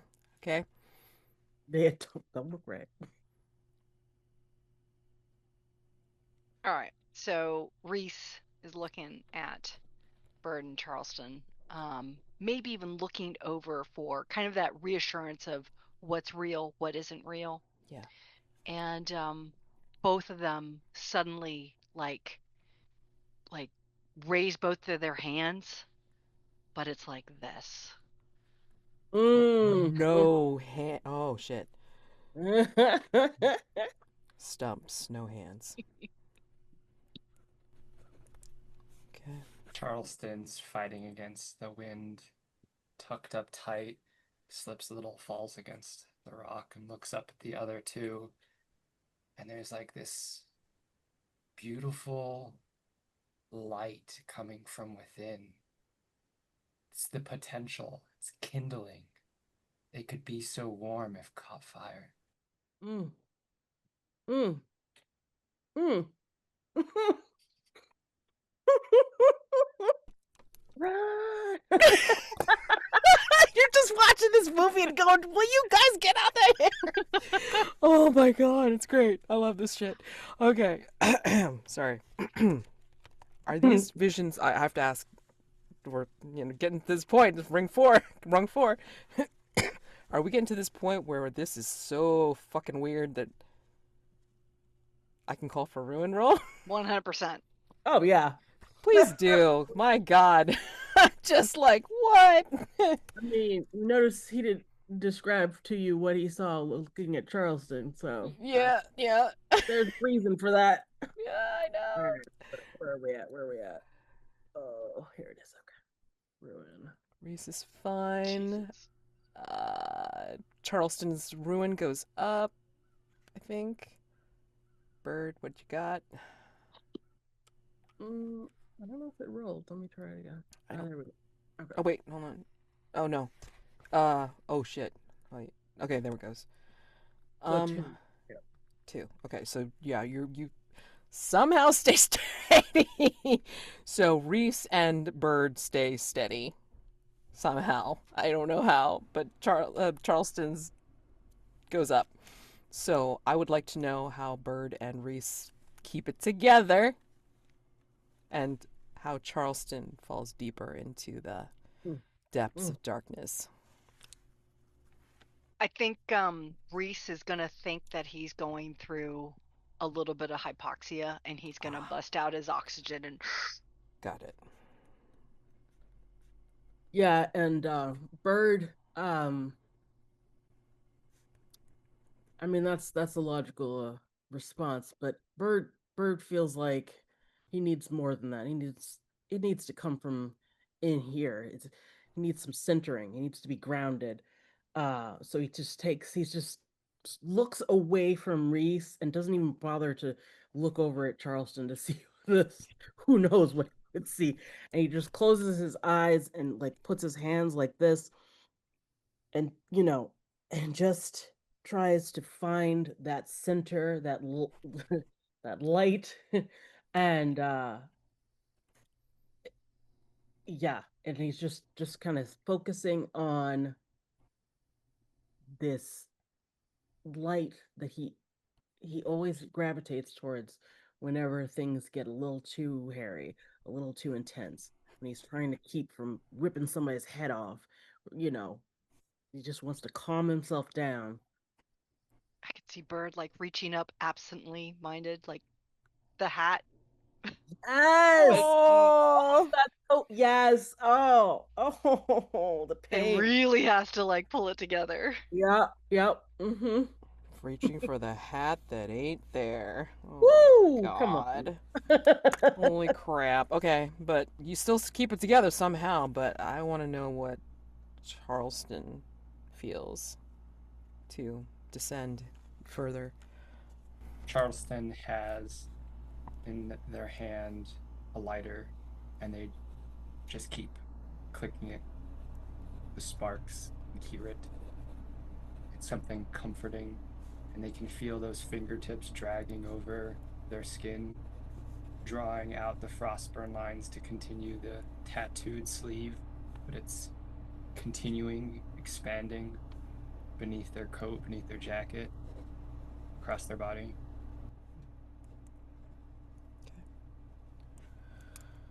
I'm I think.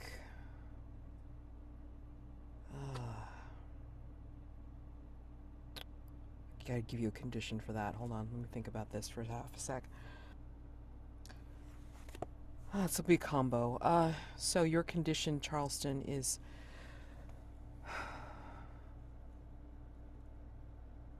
frost-drawn tattoo.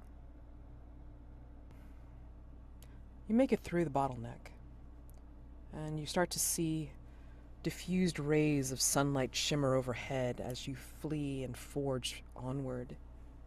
Soon you'll transcend the cloud layer and emerge near the summit. There is a path forward. You see that it is possible. But I think as you almost break through, you're so close, I think a little needling thought comes into your mind. Why would it be so easy to go alone and leave your weaker companions to the storm? I mean, Charleston seems to be lost inside himself somewhere. Reece, well, you know how I feel about Reece. Feel I some type of way about Reece. feel some type of way. Exactly. You understand. Mm-hmm. Yep. Yep. That's Bird. Okay. I think in the grand scheme of things for Reece, like being with Bird again just kind of brings it all back. And that's why it would just be really easy to just leave him behind. It just he's probably the cause of all of the hallucinations and paranoia that he's having, even because it's all coming back. Charleston, on the other hand, is almost too quiet. And it's almost like you're wondering if he's having this same thought, but if he had that much earlier, that he's just biding his time.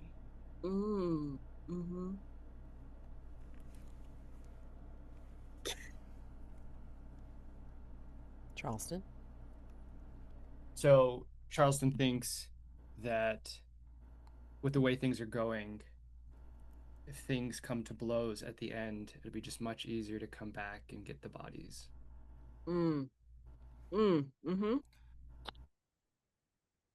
Okay. Wow. Reece ain't wrong.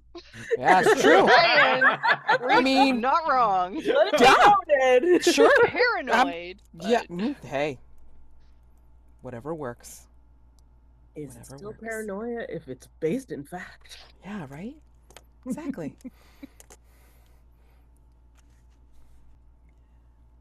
And that's the thought that you break out of the storm with as we fade out of rung 4 and move finally into rung 5, the summit. You all escape into the brilliant burning sunlight that fills your eyes and lungs.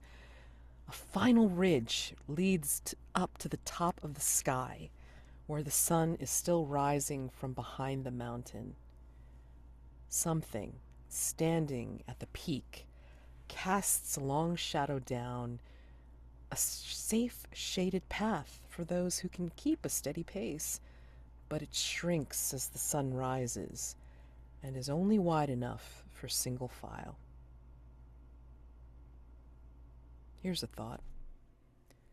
Why don't any of the others deserve to lead the final ascent?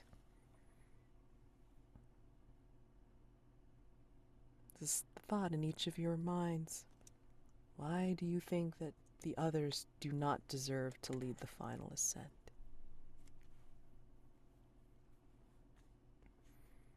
This isn't their baptism, it's mine.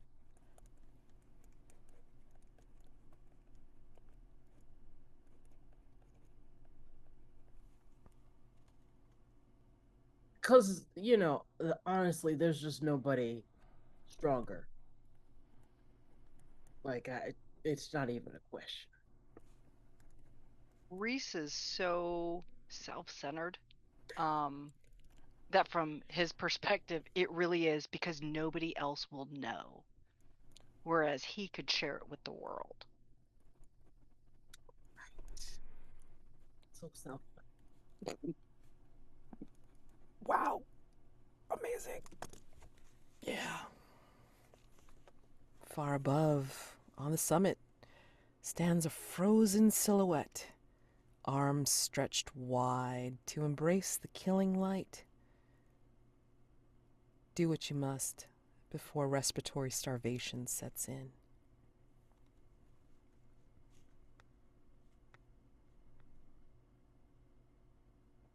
You have to be first. That's the point. You have to reach his body and be the first. Reece is gonna run. Camera on, going. I think I would use a ritual for this one. Okay.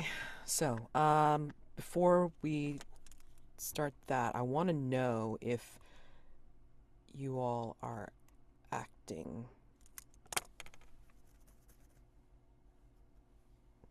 like whether your actions are going to affect each other, because if that's the case, then instead of a risk roll for everybody, it's going to be a contest roll, which is even better. So I want to know what each of you are doing before I call this roll.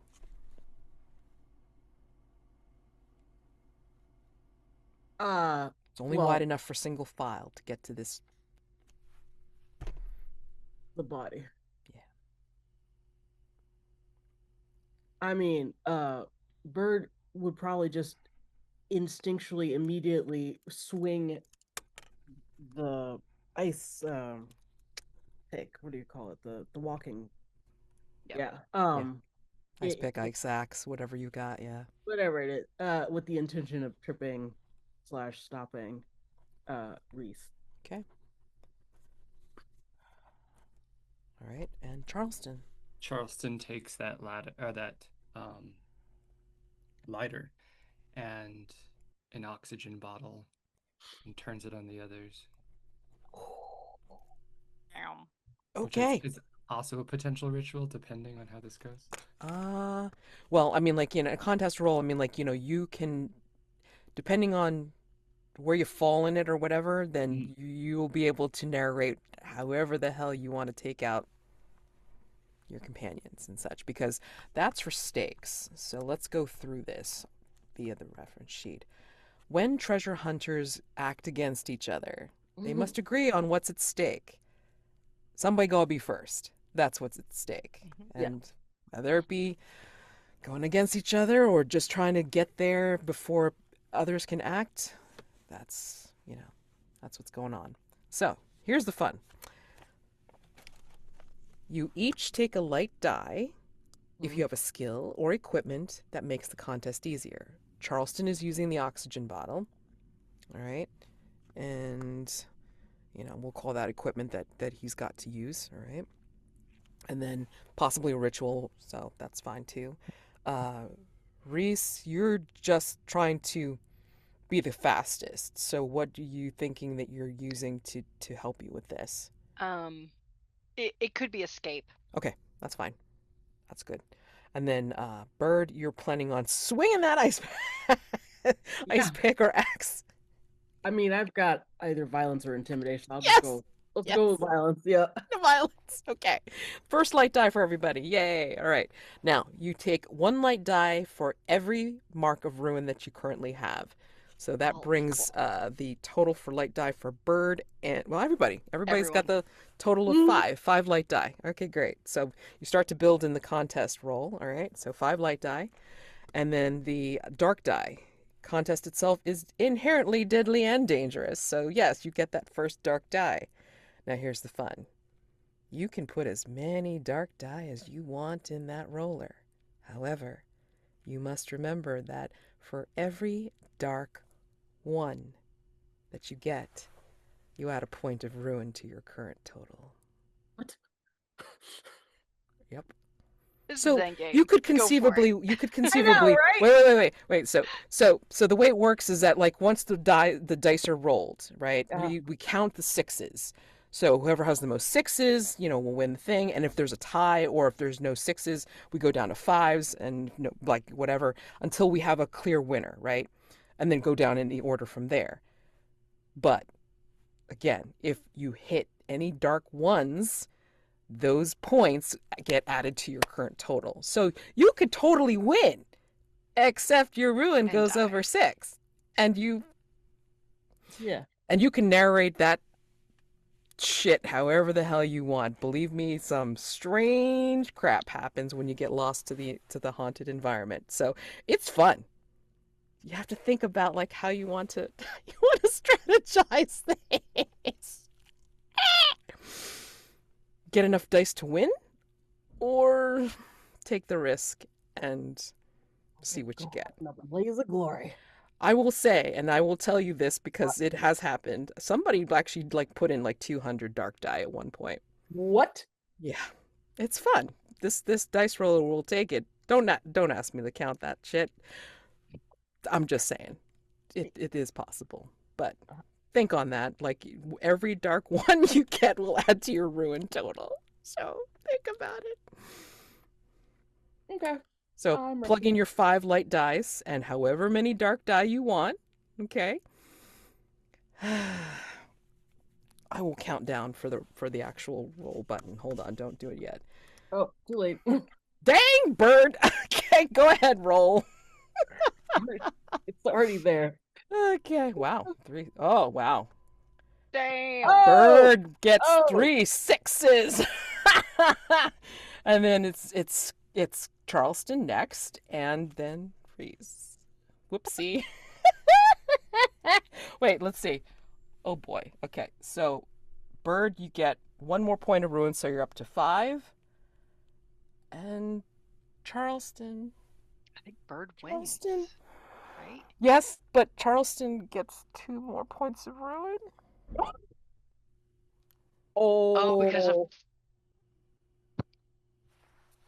well, because you the dark win ones. storytelling gold then, because we get storytelling gold for this one. So yes, so basically Bird wins, so gets to put off your move first. Okay, then Charleston, but Charleston will be lost to the haunted environment however you'd like. You narrate that. And then Reece loses. Yes. And so, Bird, start us off, please. Okay, so just immediate swing, makes contact, Reece goes down, and Oh, now when you say goes down. I mean, I'll leave that to Reece to. Okay, I don't know. that's fine. All I know is that forward momentum has halted for some reason. Yes. I was responsible for that. Got it. I know Charleston's got some kind of fiery intentions over here. Yeah. I ain't worried about that. No, you've already done what you wanted to do. You're like, heading forward. I mean, you're the first that's going through that channel. I'm booking it. I'm headed for that. Yeah, you're booking it over or on Reece. I mean, whatever. And then you're like you've gotten through the channel. Yeah, you got a channel. You can see that figure in front of you, that frozen silhouette in front of you. And yeah, Charleston. Charleston stumbles after Bird, trying to point the oxygen tank, and it all goes horribly wrong. It explodes, fire in the air. It lands on the coat, and the coat begins to catch fire. Charleston trying to run after Bird, and we see the coat begin to burn away, and the flames begin to move in that same pattern that has been moving across his skin unseen. What? He's racing up after Bird. and we see, I think, from the camera point of view, this play out, um, as I guess from whatever's happening with Reece and Reece's camera. And then as like the strange patterns begin to form, it's not quite clear because then Charleston moves up almost like matching the shadow so that it's just like outlined in the light that's coming down. And then Charleston's not there. Reese. I mean, you're witness to this since you're the last. And I didn't see any of that. right, you didn't. You're already ahead. You like this is beyond you. Maybe you feel the blast of hot air as Sure. the explosion happens, of course, but you don't care. Like No. you know, the camera is now on on Reese. Reese, this you're. You tell me. Yeah, so How close are you to the? I would say that it's almost like Reese was running for this like narrow ledge, and then Bird, like smacked him to the point where he ended up tripping, falling, and he's hanging on precariously. Okay. So there's a little bit more. Clouds are rising. The wind is calling. The body of Godwin waits. The promised riches are almost at hand for you if you can piece together enough bottled oxygen to survive the return journey. The payment is for the job as a whole, not per person. Are you too far gone to the elements to survive the trip back down to Earth, Bird? Because something ancient is being born here before your eyes. Mm-hmm. You tell me. I mean, I know that Bird has been shook up by various things that he had seen on this ascent. But that's mostly because there wasn't something tangible.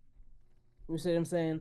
Mm-hmm. So if this thing is coming at him, he's in the mode of like, bring it on. I have reached the summit. I have found the body and the treasures. I'm gonna collect what I can collect. And if you're coming for me, then come for me. And we can fight it out if we need to. But I'm gonna keep going Okay. until All dying right. breath. You have that axe in your hand or whatever, right? I have. Because what I'm going to say to you is that you see this frozen silhouette of Godwin in front of you. Yeah. And when I say something ancient is being born, I'm saying that you see that the figure of Godwin, his face is clear but frozen, and he's facing you. Yeah. But in his torso, in his abdomen, seems quite distended, and it's moving. Oh. The rest of him is frozen. Something is moving inside him. And you start to see like a tear as something seems to want to come out. And you, in your current state, Yeah. hypoxia, Yeah. respiratory starvation, Yeah. godlike intuition, whatever, you know it needs something. You know it needs something, Bird. What does it need? To feed? I mean, It starts to poke out of Yeah. Godwin's body. Mm-hmm. Do you provide? What do I provide? Ooh. I wish I could sing because I want Bird would be singing a some sort of a song from his childhood, some kind of gospel song, Okay. which might seem counterintuitive to his drive to spit in the face of God, except he's using this against some otherworldly, ungodly creature, offering it sacred words to feed on, to what? I don't know. To prove that he's willing to give it whatever, and he's not holding back because of some allegiance to a deity. He sees what he sees in front of him. He doesn't know what it is. He knows that it needs something. And this is the kind of thing that you offer up to a deity, a god, a thing. This may not be that, but it's what he has. I think we see the tear widen. We see your face as you're watching this thing, and we hear your hymn, your song. It's ringing out resonant on this peak. And I think maybe we hear as the light brightens, like it starts to fade into white, and we hear the hymn, the song, but we also hear the tearing of frozen flesh. Mm. And then we go into the credit crawl. This is where we go into epilogues. And epilogues are where you can describe, if you have survived, how you are forever changed from this experience at any point in time, either near or distant future, if you've survived. If you haven't survived, tell us what has happened in the near or distant future to the world with your passing. If you need a few moments to think about it, I mean, we could take another short break. So. Mine's an easy one. Okay. I was about to say, Reece, you better go. Yeah, this is easy. He goes kind of a whole different route at this point. Like he's almost thankful for this incident. It finally kind of knocked him off his high horse, so to speak, and he does retire from what he does with what little money he's got. But he decides to write from his heart, and he writes like memoirs about this incident. And although like some critics are just like, this is ridiculous, this is absolutely not a true story or whatever, the conspiracy theorists and the UFO guys, all of them love it and still make it a bestseller. So he still ends up getting his celebrity status. However, he does become a complete recluse. He doesn't do book signings. He doesn't actually show up on shows or anything like that. And he just dies just kind of a crazy old man.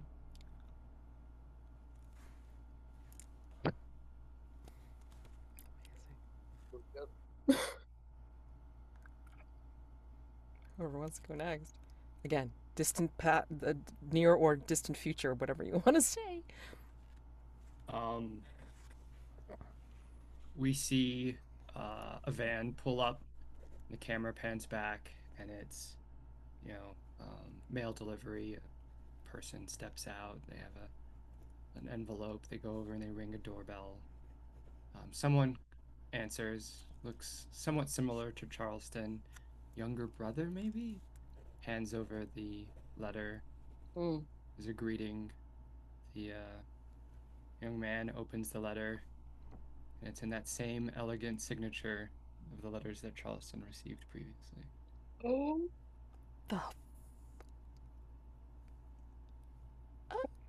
Okay.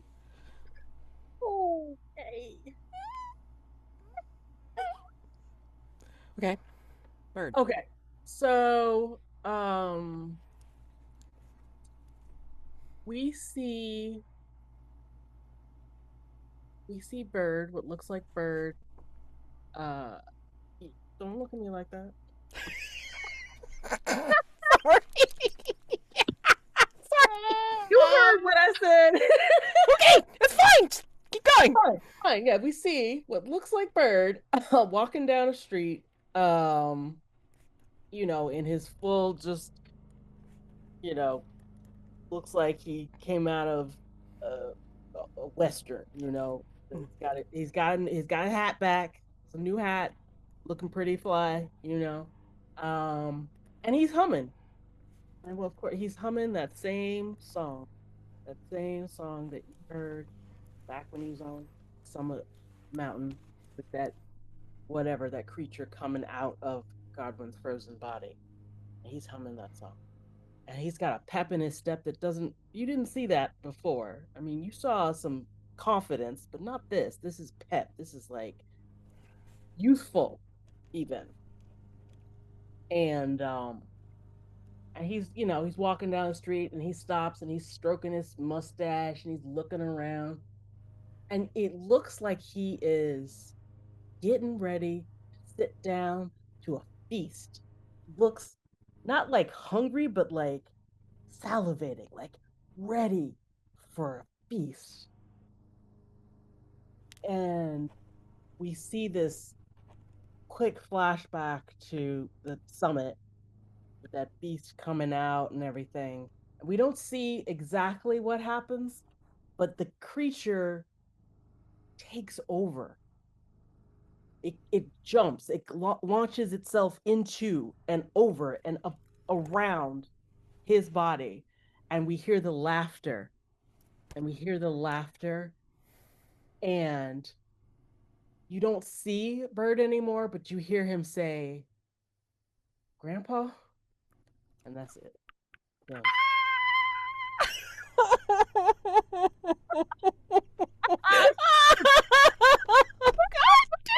Sorry. And thus the end of No Fear by Love Speak it. the Sky. Woo! This was great. This was beautiful. All right. Let's go to debrief with stars Okay. and wishes. So, if you've never done it before, stars are things that you loved about the one shot today.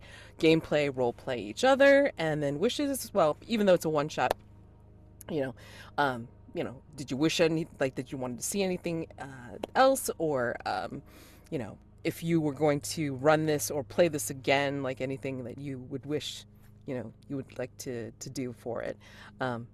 Anything that you want to say about about this. So yeah, what an amazing game! Thank you. Woo! It's great. I'll do my piece after everybody else goes because yeah. Well, Oh, ahead. please. No. Oh, I mean, I was just gonna be like, I loved that we were able to like really latch on to kind of the whole yes and right. Yes. Me throwing out that I knew Bird from like 30 years ago, that sort of thing, and then we just kind of developed that whole kind of craziness, and then Charleston, like I don't even think Charleston had to say or do anything. It's like everything that just happened, it was like, oh, that's totally Charleston. Like it was just like Yes! made for him. Yeah. Yeah, I was personally hoping that I could have done, or that we could have brought back like the three writings that I had done, like the ominous etchings. I was kind of thinking, and I kept thinking, how could I bring that back? How could I bring that back? And I never had the opportunity. But the best part was seeing Charleston's name in the book. So I was just like, that totally works. So I really, really like that. As far as like a wish, I think the only real wish I would have had is maybe more, maybe, and just me personally, like I probably should have taken more of the devil's dice. I think I should have at some point I should have forced my character to hit like a ruin of 5 at least, because we only got to see the one reduction roll of one person. Yeah. And I think it's kind of cool to see like what are people willing to do to lower that. Exactly. But that was just a missed opportunity, I think, in general, but it was still tons of fun. Exactly.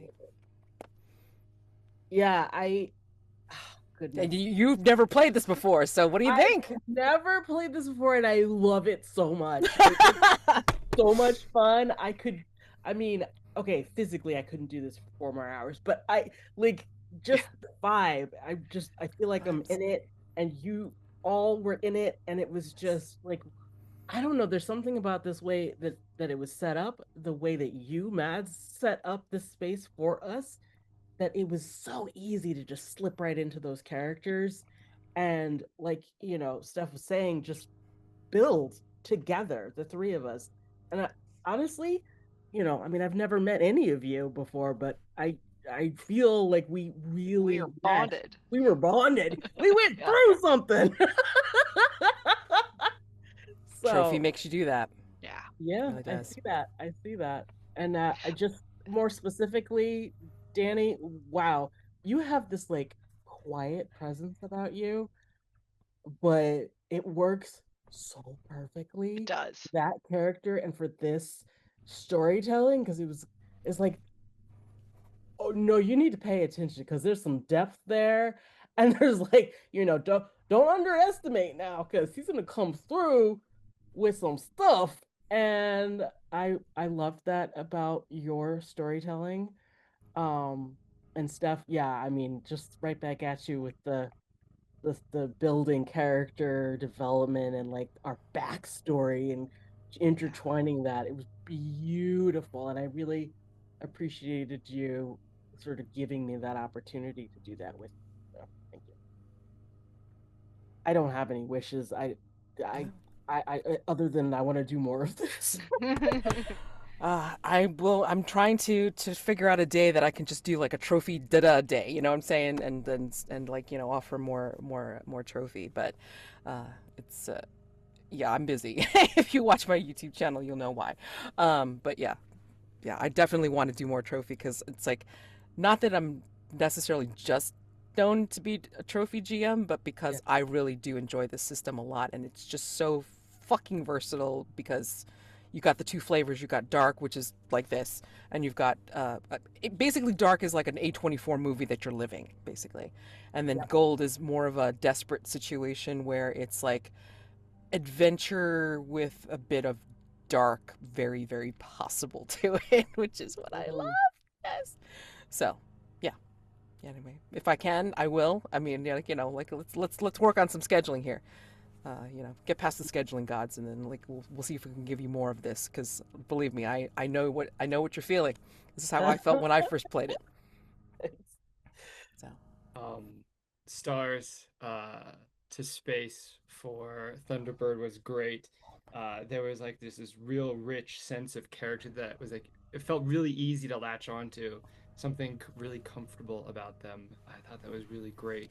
And like just the whole persona felt very much like a full embodied character, which I absolutely loved.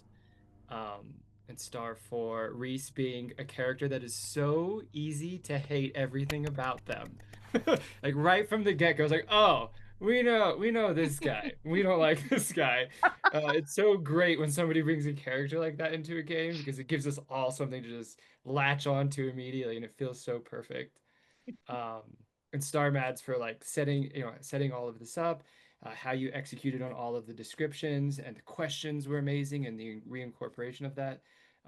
It was really, really nice. I thought it was great.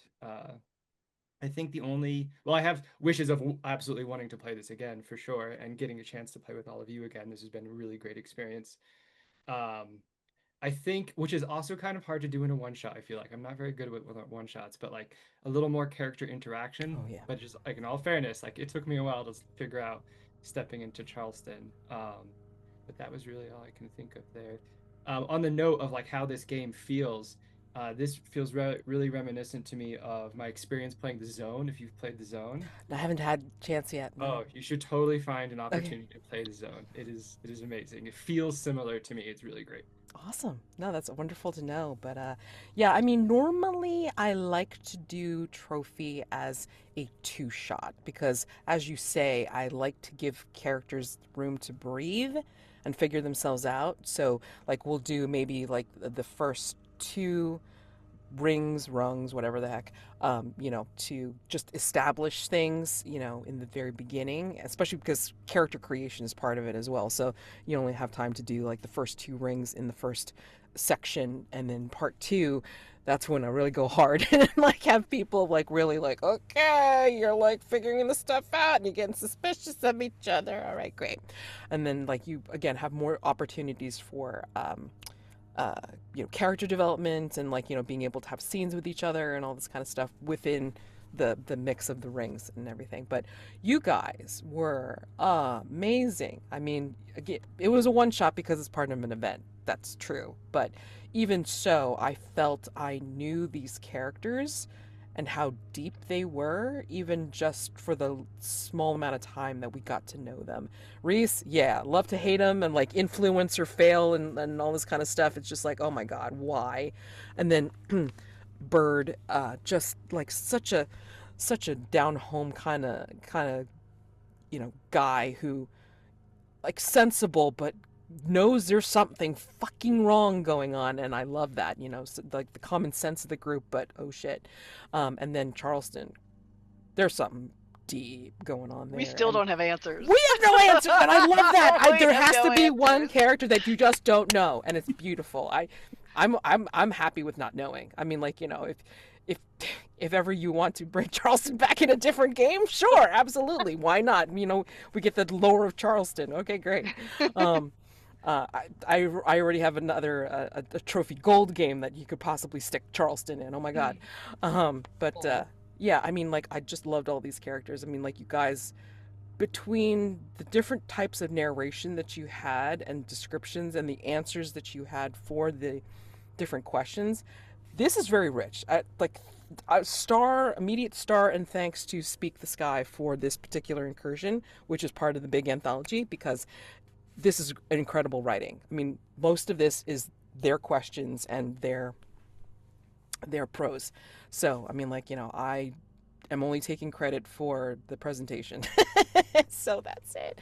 You guys were just giving it all and just like, you know, giving so much stuff. My only regret and wish for the next time I run this is to, you mentioned some really great things and you kept on adding to it, and it's like I could never go back to the other stuff that I wanted to bring in because you kept on adding to Yeah. the moment already. So there was no, yeah, it was really tough to try and call back to things because you just kept on piling on with the interesting stuff in the moment already, and it was beautiful. I mean, thank you so much. A lot of the game is made by the table, and especially Trophy, and you guys made the table. I mean, this was incredible. So thank you all for that. Stars for this.